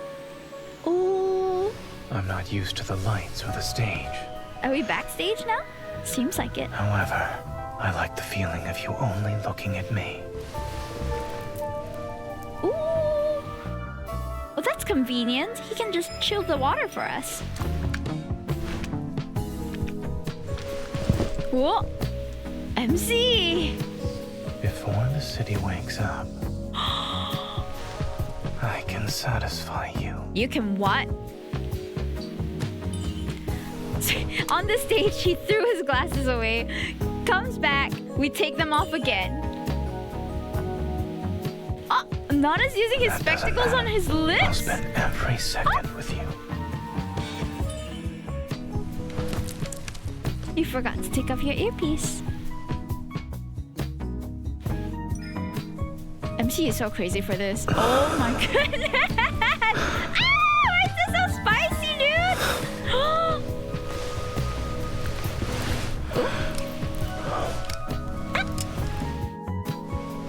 Biting! Don't make me think. You're the one who isn't ready to continue.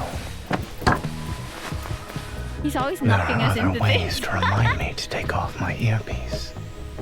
I could teach some to you. Are you interested? Out of all the adventure, I want to share the most intimate one with you. Well. All right. Very nice. Ah! I'm telling you, all these cards, we're just like birds, guys. We're no better than just animals in nature. We dance for a bit and then we're like, yeah, time to go all out. We rested for the night and now the music party we've been waiting for finally begins. The unchanging sky blurs people's perceptions of time as the atmosphere reaches its climax. And climax! We are animals, true! But I think there's definitely a distinction between like humans and like animals, but that's a different conversation for a different day. Today we're just animals. After moving between various venue stages all day, Zayne and I decided to get some food to recharge before the headliner takes the stage. 2 hot dogs, a bucket of fried chicken, and a serving of potato wedges, please. No problem. We also have our specialty fried insects, and the portion sizes are small. Do you want to try it? One serving, please. Zayne interrupts my hesitant response and he tucks the strand of hair that was stuck to my face behind my ear. We don't often get something like this. Let's try it. Okay, since you're feeling adventurous, why don't we add 2 cold beers? He catches the 2 fingers I had just extended. Make that 2 ice-cold sparkling waters. Okay. After collecting our food, we find seats in the dining area. I thought you were going to be dedicated to this attempt at trying new things, but it turns out your resolve isn't that strong. Even great determination has limits. He picks up a skewer of insects whose species I can't identify and brings it to my mouth. Let's start with things within reasonable limits.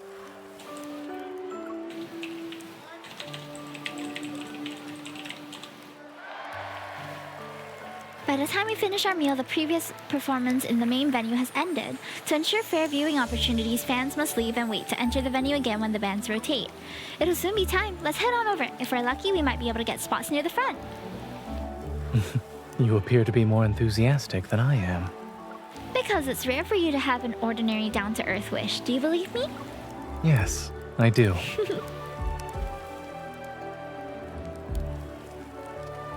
As I pull him towards the rating area, I realized that what I was said jokingly was actually a truth I'd never considered before. The Zayne I know had grand ambitions and almost sacred ideals, and on his path to achieving his dreams, I hope I can provide some tangible assistance along with my support and companionship. Like right now. I'm even more excited than he is for the music as I witness his simple wish being fulfilled step by step. Do you want to have more fun during the endless night? I guarantee it's safe. It'll feel like you and the music are floating on cloud 9. Who is talking to me right now? I hear faint voices nearby. Following the sound, I see a suspicious-looking man approach young people. Zayne, look at the box in his hands. The box of cartoon patterns contains colorful candy-like substances that glow under the light. Those are illegal drugs. I've seen them in the emergency room. Call the police. I'll detain him. I quickly pull out my phone as Zayne pushes through the crowd ahead of me. Even when we're partying, we're working. You don't see this band too often, you know? It'd be a waste not to have a little fun. Appreciating good music only requires a pair of ears. And you are? A doctor. Where did you get those drugs? What? You have night blindness or something? It's just candy. It's just candy? The man pretends to offer us the box while Zayne stares at him coldly. What you're holding has a high chance of causing confusion, hypertensive crises, arrhythmia. Doctor mode activated. Regardless of whether it's candy or poison, it's better to let the police decide. Mind your own business. The man tries to leave, but Zayne blocks his path. As a doctor, it is my business. The man's expression becomes menacing and I brace myself for any dangerous move he might make. But then he appears to be confused. I look down. Ice crystals are climbing up his leg. He's frozen in place. You best! Ice fuels the man's mouth. Considering how this escalated, my moral code permits me to use my evil. Dr. Zayne's moral code always seems to align with what I hope it'll be. That means you understand me better than anyone else. The main venue's entrance opens at this moment and the crowd begins entering in large numbers. We might be blocking other people if we stay here. In that case, I'll increase my moral code's flexibility. The man's eyes widen as Ice Slope slowly lifts his feet off the ground. Now I believe your eval could move a car. I'm also seeing it work for the first time. Before, it was simply a scenario I imagined. Under some people's confused gazes, Zayne and I support the man on either side. We push him as he glides away from the venue. I'm a doctor. This patient needs some assistance. Please remain calm, everyone. Please watch your step. This doesn't seem to be our first time going against the crowd. Yes, but this should be the easiest one yet. Easiest? Haven't you seen me look at the clock over a dozen times? If the police don't arrive before the show starts. I wouldn't regret it either way. They are so silly together. Out here, doing justice.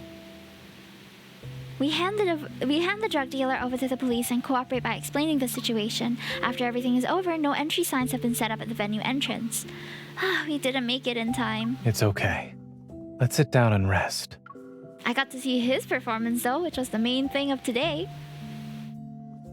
I turn around and see Zayne had already comfortably settled down on the bench. We're separated from everyone else who's inside the venue by a single wall. The intro to the song plays and the crowd immediately erupts in excitement. I sit down beside Zayne and rest my head on his shoulder. Do you really not regret it? I don't. It's because I know what I can't turn a blind eye to. Sometimes I feel like you're different, and other times Dr. Zayne is still the same Dr. Zayne. I can't tell if this is my instinct as a doctor or Zayne's instinct. You don't need to make a clear distinction. Just know that I like it. I point at the bright moon in the sky. It's okay that we missed this. There'll always be a next time. Even if they hold a live concert on the moon, I'll find a way to take you there. I'll believe you then. Just don't brush me off with excuses such as not being able to borrow a rocket when the time comes. I won't. But if it's possible, I hope they can perform some new songs next time. They were merely a band made up of ordinary people, but society turned them into a symbol of renewed hope. All their public performances happen during major events, special disasters, wanderer attacks, and this polar night. If there's ever a day when they can perform new material, then maybe that means our lives have finally found peace. As Zayne speaks, he puts his arm around my shoulder and gives me a comforting pat. I really want to see that day with you. Aww. In our grace and peace era. The song reaches its climax and thousands of voices join in the chorus inside the venue. The song, which has long since transcended its meaning as a commemoration or mark of time for him, it finally reaches our ears at the same time and connects me to its meaning.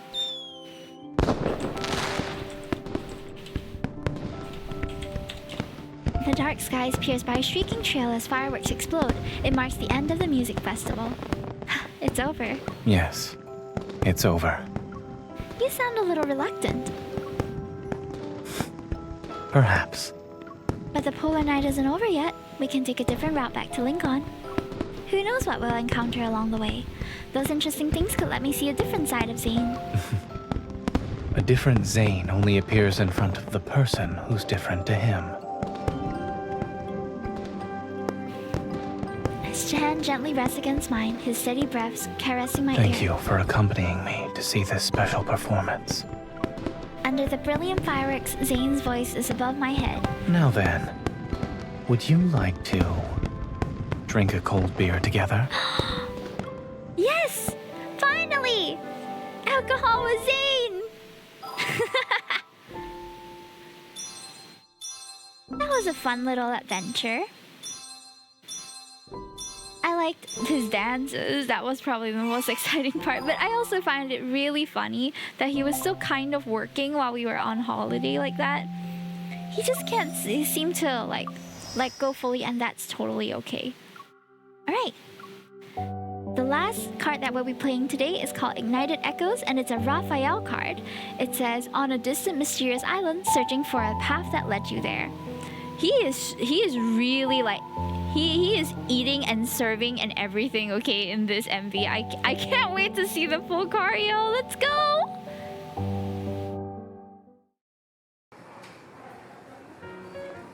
Try on this fluorescent jacket. Mommy, I want the one with the fluorescent wings. Ever since experts predicted that the deep space timeless fluctuations would bring a 2-week polar night to certain regions, how to spend the polar night becomes everyone's greatest concern.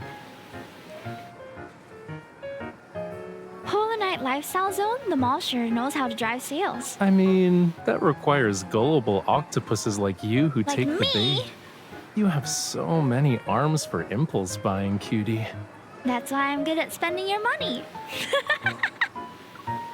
Rafayel rummages through the shopping basket in my hands. It's already full. Glow-in-the-dark blocks, circadian rhythm aroma. You could sit at a table with the kiddos nearby since... Anyone who could get 2 weeks of vacation approved would be just as excited as I am. And housing class and physics psychic class evolvers are easily affected by those magnetic fluctuations, so I'm given time off. A wireless portable nightlight. This one looks pretty useful. Okay, but like, don't you trust Lincoln's power grid? Or are you planning to go on an adventure in a place that's super dark? It depends on whether visiting the beach outside your place counts as an adventure.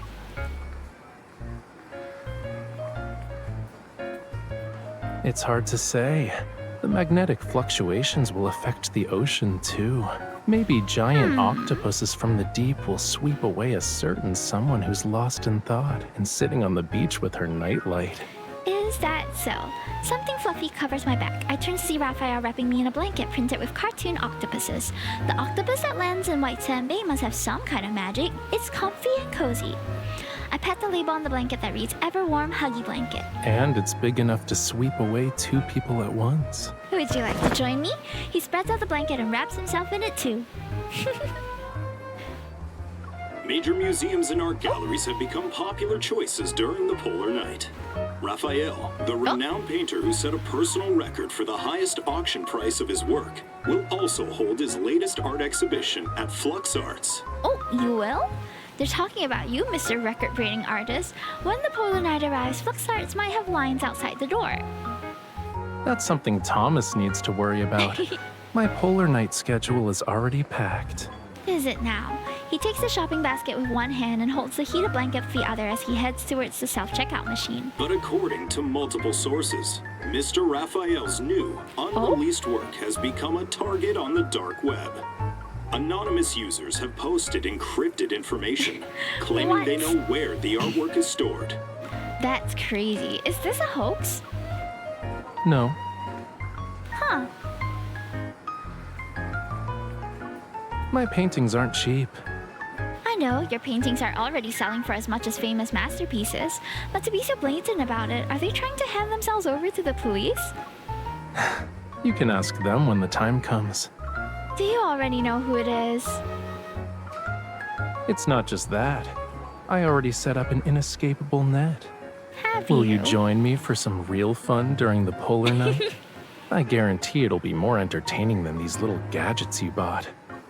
That's easier said than done. You look skeptical, which means you should come with me and wait for them to walk into our trap. When I used to go to black markets, Thomas would commission you to tail me. I'm inviting you this time, so you have no reason to refuse. Isn't that right, Miss Bodyguard? This is an exciting plot. I like this plot. Interesting. We've got some crime going on. We've got a little syndicate. We have a little trap that we're gonna lay. I'm excited to see what happens.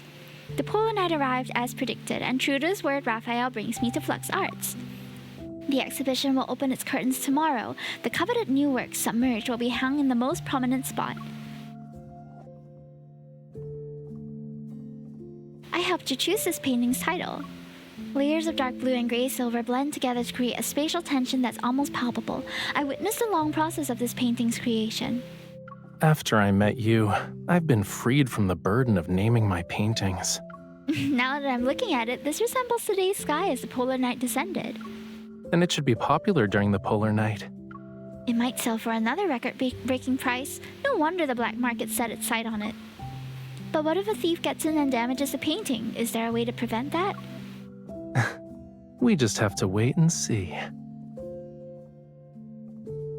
Accompanied by the faint sound of electrical currents, Rafayel walks up to the painting. The anti-theft sensors that should have been triggered don't respond. A At some point, he already put on anti-static gloves. He gently removes the frame using a suction-like tool. The information posted on the dark web was also part of your plan? Then your exhibition tomorrow... The exhibition will be held. It gives people something to talk about. As for the plan, since you're already here, it wouldn't make sense not to join in, yeah? Am I a part of your heist, sir? His tone is cheerful as he gives me a brand new phone. Help me document the process. And remember not to get my face in the shot. He uses his tools to pry up the backing board and remove the nails, then he gently rolls the canvas away from the frame. He moves too smoothly and effortlessly. It isn't until he places the canvas into a tube that I barely manage to suppress the surprise on my face. Weren't you worried about the painting getting damaged? Do you feel better now that you've seen it? The way you comfort me is over the top. I can tell you're full of questions, but you didn't stop recording. I knew bringing you along was the right choice. I suspect this is also part of your plan. His eyes reveal a pleased amusement as he slings the scroll tube over his back and walks to my side. Oh! The faint electrical humming stops and the alarm suddenly echoes throughout the entire gallery. Rafayel takes my hand and leads me away from the surveillance system's range. We depart unhurriedly. Not him heisting his own exhibition. What if I told you that you were part of this plan since the beginning? No! Now we're accomplices. Oh no, what if you roped me into, Rafayel? During the polar night, the sea's surface is pitch black. The speedboat's lights pierce the darkness and skim over the rolling waves as it moves. It's been a while since we left Lincoln Waters. Faint lights outline the silhouettes of islands that are embedded at the edge of our vision. This island doesn't show up on any maps. Not on normal maps. The holographic map on the Hunter's Watch flickers a few times, then it breaks into patches of garbled code. Communications are jammed too. Normal communications won't work. This isn't how you talk to your accomplice. This is an artificial island. A place... What? The people here want to do things that shouldn't exist in the normal world. Like finding buyers for their... acquisitions. Such as your painting? As long as it's something of questionable origin and considerable value, anything goes. Interesting. Among them are Lemurians. Oh. I'm here to find someone. A buyer. Let's call him... Arlen. Okay. I need to use the painting as bait. Is this revenge? The humid cold air brushes against my skin. I don't say anything else and tighten my grip on his hand. With his other hand, he turns the wheel and the speedboat glides to a stop at the shore. You already know where this island is, right? I do, but we'll still need to use some unconventional methods to get in. Is that so? He hands me an electronic chip. This is exciting, guys. We need credentials issued by the island itself. Interesting. That's how we can stay without raising any suspicion. You're a stage visual designer invited by the island's club. Me? Design stages? Why don't you do it yourself? You're the painter here. Nope. The designer is a woman, and the people on the island have working eyeballs. What about the chip's original owner? Why are you looking at me like that? Do you think I'm a bad person? She should be on a cruise ship right now, enjoying the vacation she unexpectedly won. I see. All right, I have an identity. What about you? That depends on what identity you give me, Miss Bodyguard. This is a lot smoother a transition than the other stories, I feel. Please present your identification, miss. A modest city sits on the island, and within one of its unweathered, unremarkable buildings, light flickers as music fills the air. A middle-aged man claiming to be the club manager greets us at the entrance. The scanner's light sweeps across the electronic chip, and I remain calm. Please present your identification, sir. He's my bodyguard. You have a bodyguard like that? Like that? What do you mean? You can test me if you want. Rafayel ignites a flame at his fingers, which illuminates his cold and slightly menacing expression. An revolver? What are you doing? Oh, he's Mr. Bodyguard now. Oh, how to turn tables. Under a metal arc door we had just passed through, several security guards wearing black clothes escort a frantic man away. A glowing device hovers above the door. It radiates a faint blue light. You don't need to worry. This is part of our security measures. Any abnormal or dangerous intents will be detected and intercepted before... Intent detection? What kind of illegal technology is this? But nothing happened when we entered. Is it just a bluff? You can trust our security. In any case, you never mentioned bringing a bodyguard when your credentials were issued. If I predicted the polar night so far in advance, I would have become a fortune teller. I point at the overcrowded club lobby. Look, so many people are here to capitalize on the polar night. Who knows if that door actually works? My employer has already signed a contract with me. While she works on the island, I must protect her 24/7. I'll leave if you don't let him stay with me. You can find someone else to design the stage. Whether it's for personal safety or to avoid breaking the contract, I can't be on this island by myself. Fine. But your bodyguard can't leave your side or move independently. I'll stay by her side every step of the way. The manager hands over an access card and points to the lobby's side door. Your room is upstairs, but we only prepared one. Your bodyguard... We're a professional security company with strict protocols. You don't need to worry about it. Once everything's in order, I'll accompany the designer for her work on the stage. He turns, his expression instantly shifting from serious to slightly smug as he winks at me. You cunning little liar. I love Rafayel. He's so good at all this. Why are we out on like this strange side quest? I love it. The side door leads to a dimly lit corridor. We make our way up the stage. This island is in a location that popped up recently. The buildings outside look old. It's been erased from the maps. The more forgotten it is, the safer it becomes for criminals. I shush him while I check the corridor for surveillance cameras. Relax. The surveillance cameras here were removed a while back.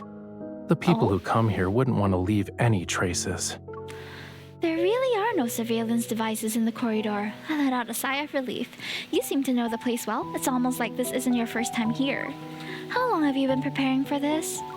Rafayel points to the only room at the end of the staircase. Let's talk inside. Thank you for the follow, Willy Billy Bob.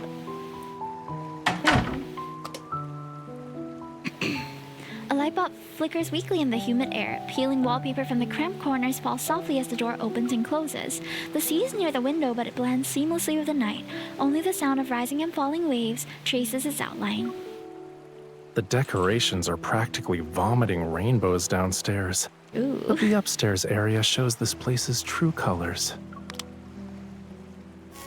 I turn on the bedside lamp, but the bulb flickers a few times before going out. I guess no one really wants to stay on this island long term. Rafayel begins checking all the hidden corners in the room. Still, we can't let our guard down.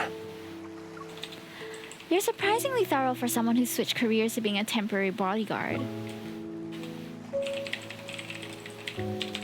You sound too surprised. Who told my Miss Bodyguard to always be so competent? I picked it up through constant exposure. Can you find a light bulb while you're at it? Then we won't have to fumble around in the dark when we get up later. One already exists. I go to the balcony and what appears before my eyes is a cluster of hazy lights. Silver light flows around a jellyfish as it floats in a fish tank, its luminous tentacles akin to delicate strands. Lunithread lantern. What? That's the name of this species of jellyfish in Lemuria. Oh, it's a Lemurian Its light is jellyfish? gentle even at night. Lemurians sometimes guide them into their homes as ever-changing decorative lights. Rafayel touches the glass and the jellyfish as if hearing a summon slowly glides to where his fingertip rests. I wonder who brought it here and how long it's been. Maybe they're already gone. His nonchalant tone reminds me of the man who was taken away at the club entrance earlier. That intention detector downstairs, is it real or fake? I've never heard of technology like that, even at the association. It's just to scare people. I thought so. As he speaks, he carefully moves the fish tank to the windowsill beside the bed. The thing that can sense intentions is an evolver hiding in the shadows. But nothing happened when we passed through. Maybe that's their way of approving our acting skills. The club draws in too many people with questionable backgrounds, so whenever someone comes or goes, they unknowingly get inspected. Don't let your guard down moving forward. Miss Designer. But wouldn't Raphael's purpose for visiting the island also count as dangerous? I'm not sure if asking questions would affect Raphael's plan, so I stay silent and pull him down to sit next to me on the bed. What's the matter? It's nothing. I think the bed is a little narrow. Don't sprawl out like a starfish and push me off when you're asleep. Don't worry. I'm Mr. Bodyguard now. My duty is to protect you at all times. I kinda like this role switch, it's fun.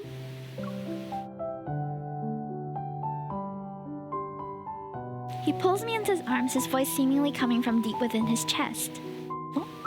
I know you want to learn more, but the less you know, the safer you'll be here. I feel like that's not how it works, but okay. Getting you involved was selfish of me. But I need you.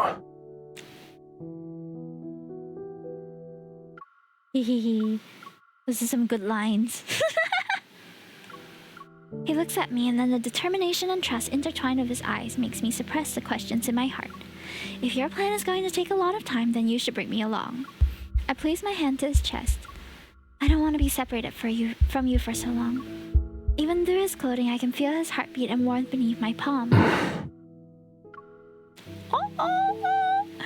I see hot, sexy guys on screen. Hot, sexy, fictional men in your area right the now. visuals and lighting are clashing. Adjust the color temperature. Oh my gosh, he's helping us do our job. This visual is too bright. It's clashing with the lighting. Let's adjust the color temperature. Okay, I'll do that. Let me know when you think it looks right. On the club's newly constructed stage, I direct the technical setup of Raphael's secret assistants. Okay. It looks good now. Do the same thing to the other visuals. You sure know how to generalize. Your performance is sloppy. Well, maybe this is the rhythm the Polar Night should have. What matters... One of the club's backup dancers and a guest move to chat beside the stage. The guest makes a gesture for the number 8. Is this enough to keep up with the rhythm? The dance will end with the Polar Night. I'm afraid you'll need to add another digit. Do you know why this club needs so many backup dancers? I recall the backup dancers in the main hall. Rather than performing on stage, they seem to spend more time navigating through the crowd. Are they all part of the deals? Actually, they're relaying information. The people who come here have extraordinary identities and possess unusual things. It's safer to have someone relay messages between them. Then the information you had about this painting... It's time to find a few mouthpieces. Ooh, I love this side quest so much. We're on this secret mission to find a guy named This deal Arlen. involves a large sum. Even your commission as a messenger is high. If only we could always have a Polar Night. There would be an endless stream of people coming to the island to discuss business, and we'd earn so much more. No matter how much you earn, it's still electronic. When they say it's worthless, it becomes worthless. In the lounge, I strike up conversations with the backup dancers and pretend to be curious. When you earn money on the island, what do you exchange it for that'll hold its value? It's only a little bit.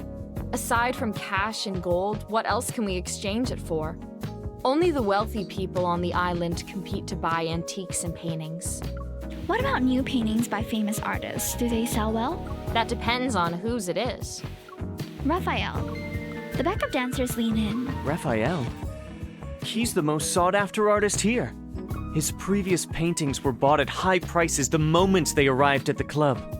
The backup dancers who acted as messengers back then earned substantial commissions. Did they now? Let us take a look. I haven't seen Raphael's authentic works yet. The backup dancer's greedy yet suspicious gazes shift toward me. Raphael puts himself in front of me. You don't need to see the painting. As long as you can help us, everyone will get a share of the commission once the deal is made. Ooh. So many sneaky things happening in the background. I heard there's something good here. Can I take a look? Money isn't a problem. Of course. The question is, do you know what you're looking for? Raphael's authentic works. Oh, his authentic works. Good. At least you're not just asking around. Do you know how many layers of dark blue were applied to achieve that misty, luminous effect? Sorry, my boss doesn't do business with people who don't know quality. Rafayel's paintings require a thorough selection process. He's so picky about it. I love it. All the dancers here are begging me to buy something. I need to see the goods first before I make any decisions. Got it. My boss isn't in a hurry either. People have been approaching us all night. There's already someone who basically agreed to the deal. If you want to outbid him, it'll probably be difficult. In this club? Sorry, I can't ignore the privacy of future clients. He's so good at these dealings. Ever since word spread about Submerge, Rafayel's new painting that was stolen is looking for a buyer. People have constantly sent inquiries related to it. Rafayel manages to navigate flawlessly. He alternates between arrogance and sincerity and manipulates every inquiry like a puppet master. For all we know, he's manipulating us, but I'm buying into it and I'm enjoying myself, so whatever. But it's been several days now. Arlen still hasn't shown up. Are you tired? Your eyes have glazed over. No, I don't often see you like this. I was captivated when I watched you.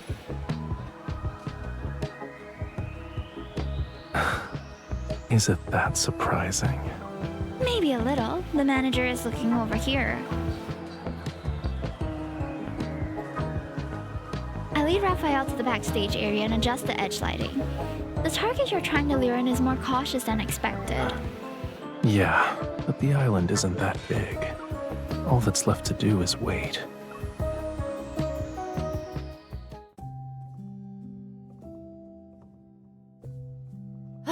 That was the last of them. The screen has been adjusted according to your instructions. The crowd disperses, glasses cast blurry shadows, and the bustling club briefly closes its curtains. Even in the sunless polar night, the place will be alive again without needing to wait for the sunrise.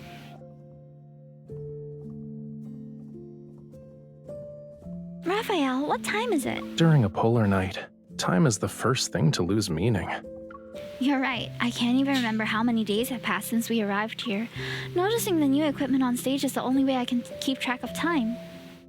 Okay, now that's actually kinda depressing. This isn't good. We're not here to work.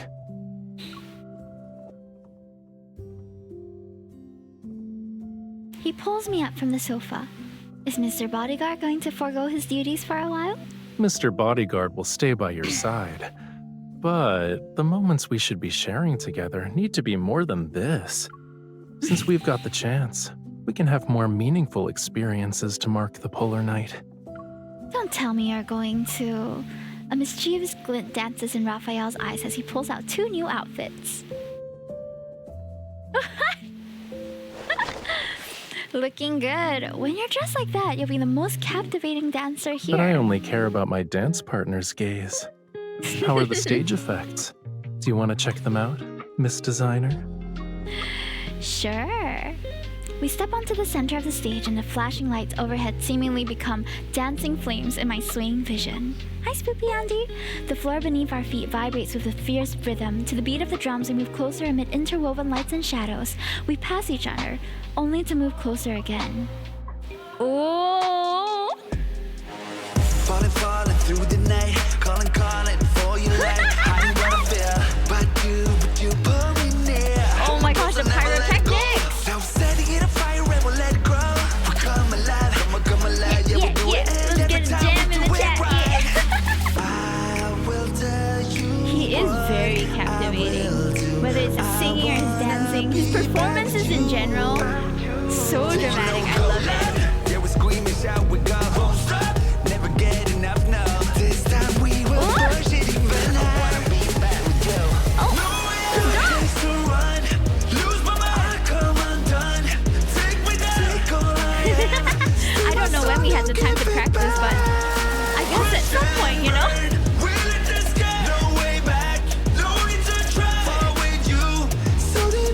The tension is so good. Give the choreographer a raise for this. Dang. Bad with you.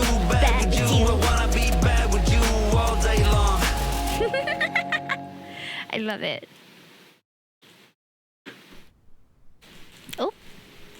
And once the performance is over... You know, the way you danced was different from normal. I don't know what's normal. I hardly dance. Whoa, calm it down! It really makes me want to do something else with you. Ah! He's being very blunt. It'll be dangerous.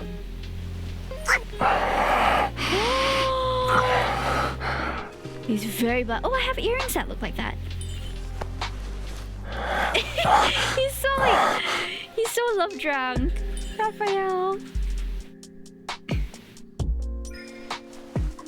Are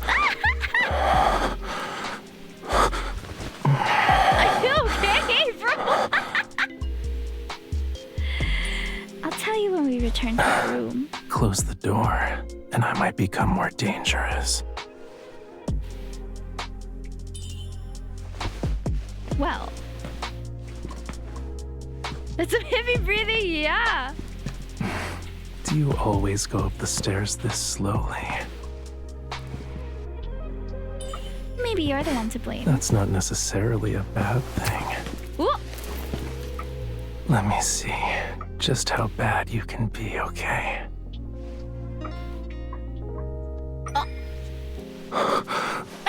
Waist grab! You can be worse. Whoa! Before we leave, you better let us be bad together. This is probably the spiciest, most blood card we've had so far. His intentions were not hidden whatsoever. Oh! I did not expect this, chat. Hello? Hello? This is the only card where, like... Oh, did that... They definitely did it, yeah. Excuse me, in none of the other cards did they strip and give me a shirtless jump scare. This is so funny though, I'm so thirsty. Kitachi, thanks for the water team. Water. Water. Yeah. Oh, yeah. What? Oh no! Is he okay? What happened? Raphael? The sudden commotion instantly jolts me awake. Raphael's lying on the floor and we awkwardly stare at each other. Light from the jellyfish falls diagonally across his cheek and eyelashes. His eyes sparkle with myrrh. Mr. Bodyguard protects people by falling off the bed? It proves you weren't holding me tight enough. It should be like this.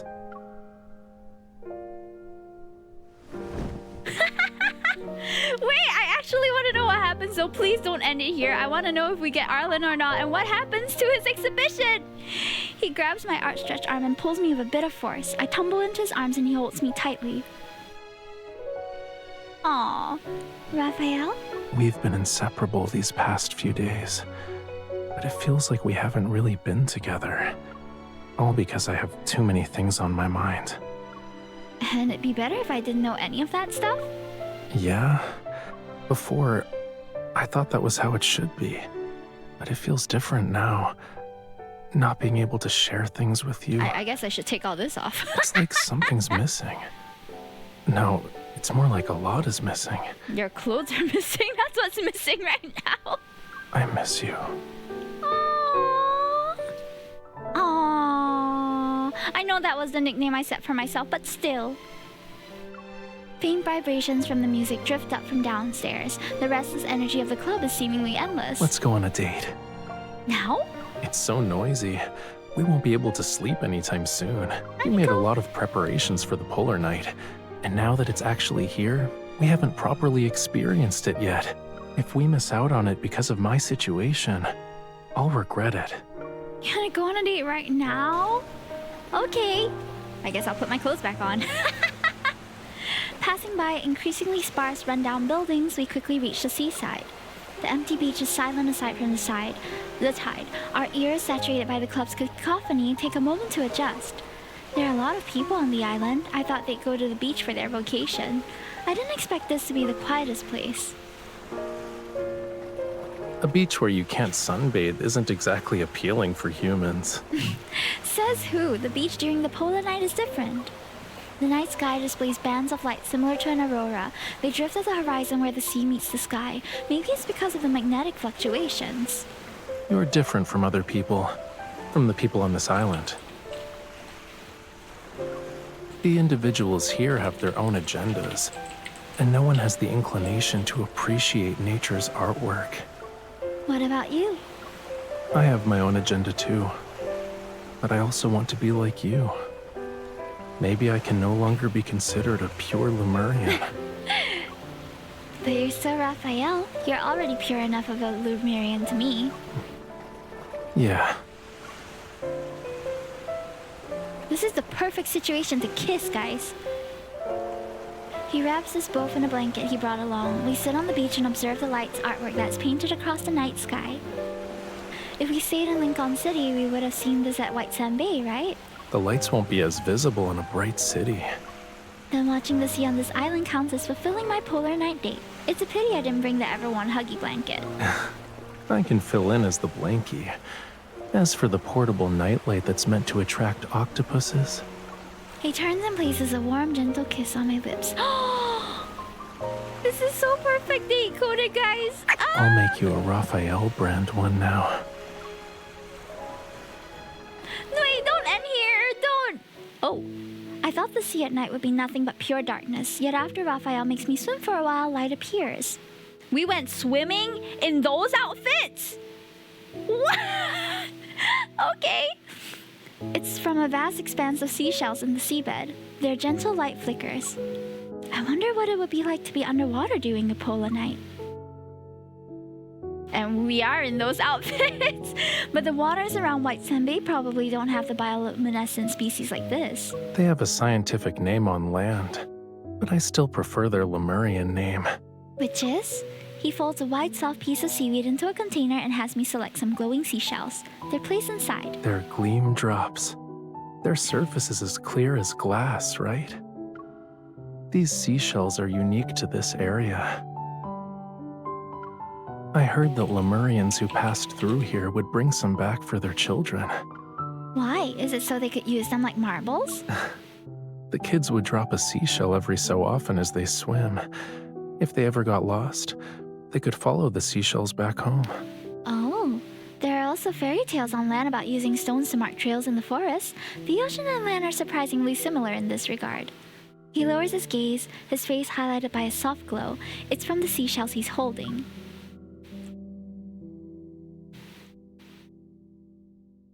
Ooh.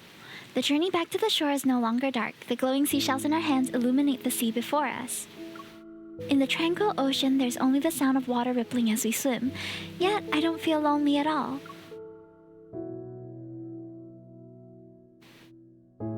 Rafayel, let's find time to explore the entire island before we leave. Even though everyone we've encountered here has ulterior motives? The people with ulterior motives have gathered in one place, so there aren't many humans in the other areas. Yeah, we can find some places that no one visits. We'll leave gleam drops as markers that only we understand. The island isn't exactly big. Are you really worried about getting lost? Let's just say it's for getting home safely.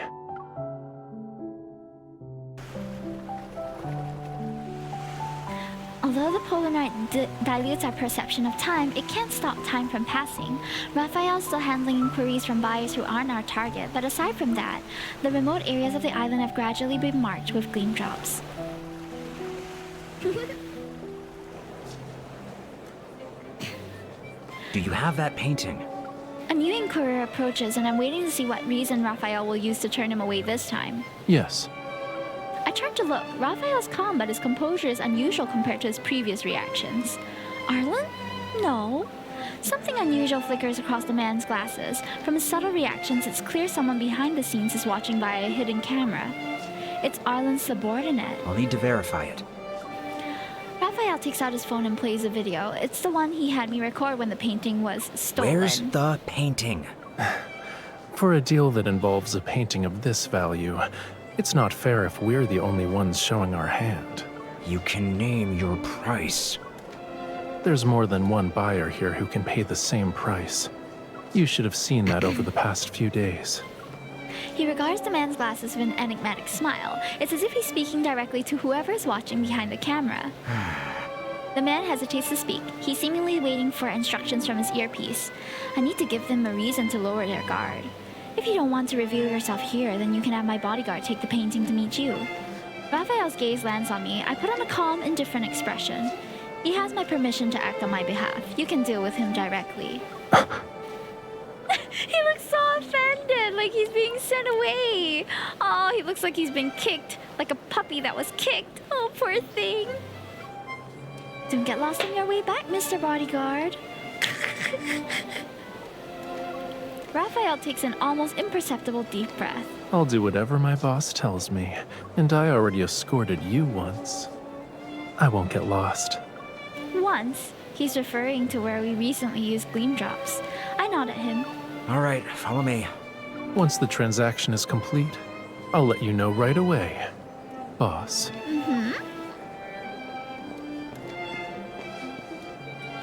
After Rafayel leaves, I pretend to be relaxed and continue adjusting the lights on one side of the stage. Soon, I notice a pair of eyes occasionally glancing in this direction.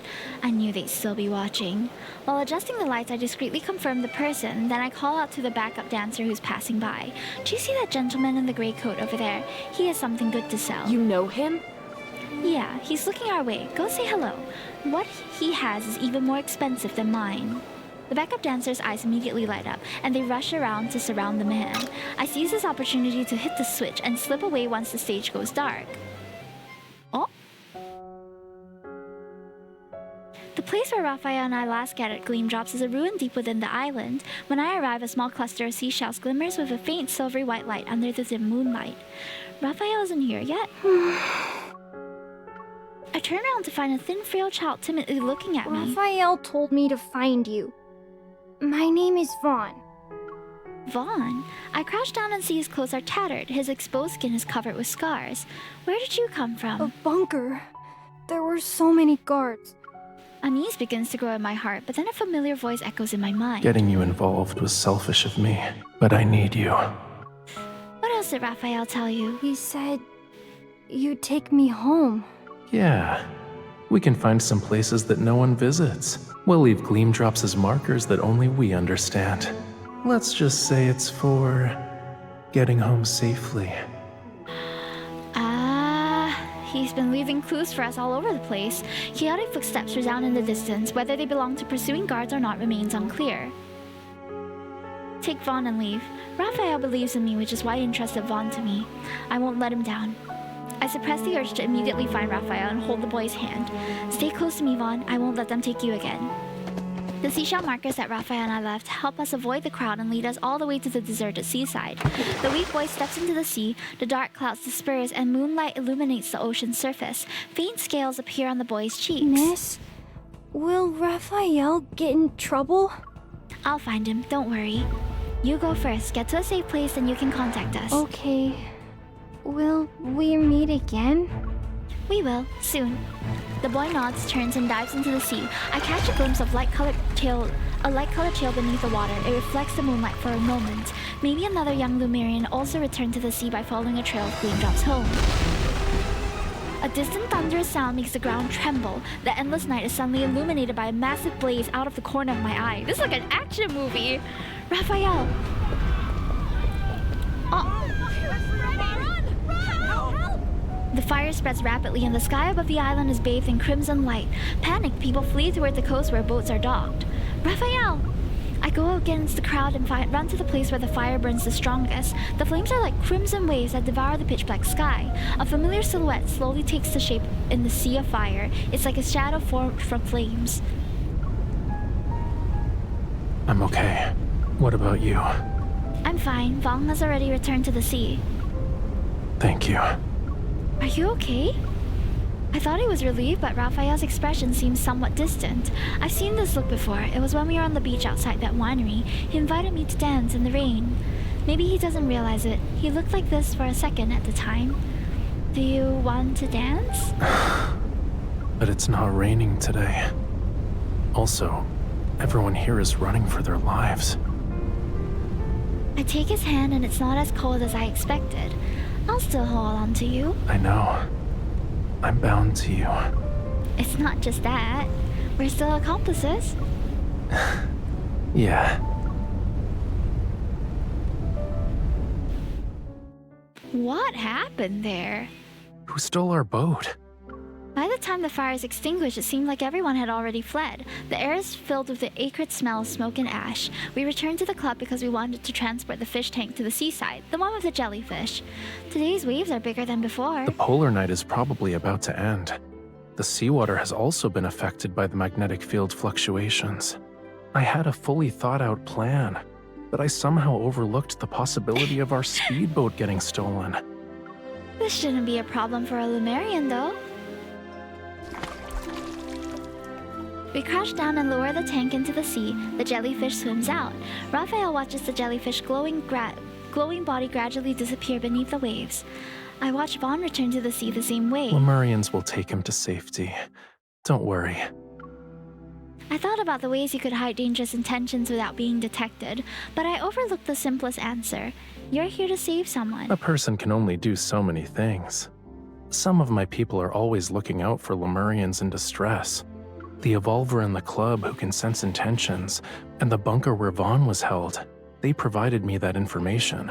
Vaughn would have been rescued earlier if the bunker hadn't been so heavily guarded, and you wouldn't have been dragged into this. Below the water, my finger finds his. That means I would have missed a chance to become your accomplice. Yeah. He gently strokes my wet fingers. I'm glad I didn't miss out on experiencing a polar night with you. My gleam drops are in every place that should be marked. Is it just me or does this sound like an innuendo? That's funny. Yeah, he can put his gleam drops all over me, am I right? Gleam drops? Rafayel places his other hand against his lips. This is amazing! Silvery white light glows under the ocean's surface. Schools of luminescent jellyfish, like a slowly churning galaxy, drift closer amid the call of the tide. Falling close behind, a massive whale rises from the sea like a new island, its figure illuminated by the jellyfish. Is this a spectral whale? Yeah, not having a boat isn't a problem. Maybe that's why you never considered it in your thought-out plan. Rafayel takes my hand and leads me into the ocean. We sit on the whales brought back. It'll take a while for us to return. I have plenty of time to wait for you to finish what you were saying. What I was saying? Where else did you leave gleam drops? Was it when we were together? The sea shimmers with light because of the jellyfish, and the reflection in his smile ripples out with them. I left them at this very moment. In every moment I've spent with you. Like little memories. Do you get it? Aww. Do we get it? Do you get it, chat? Do you get it? We did get a lot of it. Ayy. He leans in, his breath warmer than the sea breeze. If a Lemurian is lost in his hatred one day, then the gleam drops in his life will guide him back to where he came from. Back to your side. Oh, are we making out as we go back? Nice. The seawater gently flows over bodies as a whale slowly dives into the sea. We're back on the path we took to get here. That was, I would say, so far, the best one out of the three that we played, just because the story is so exciting. There was so many more things happening in Rafayel's cart for whatever reason. There was a whole side mission, a whole syndicate scheme that we were a part of, and I thought that was really exciting. With Zayne and Xavier's, it's definitely a more comfy, more everyday life with them kind of vibe. But this one took us on a real what do they call it? A real ride.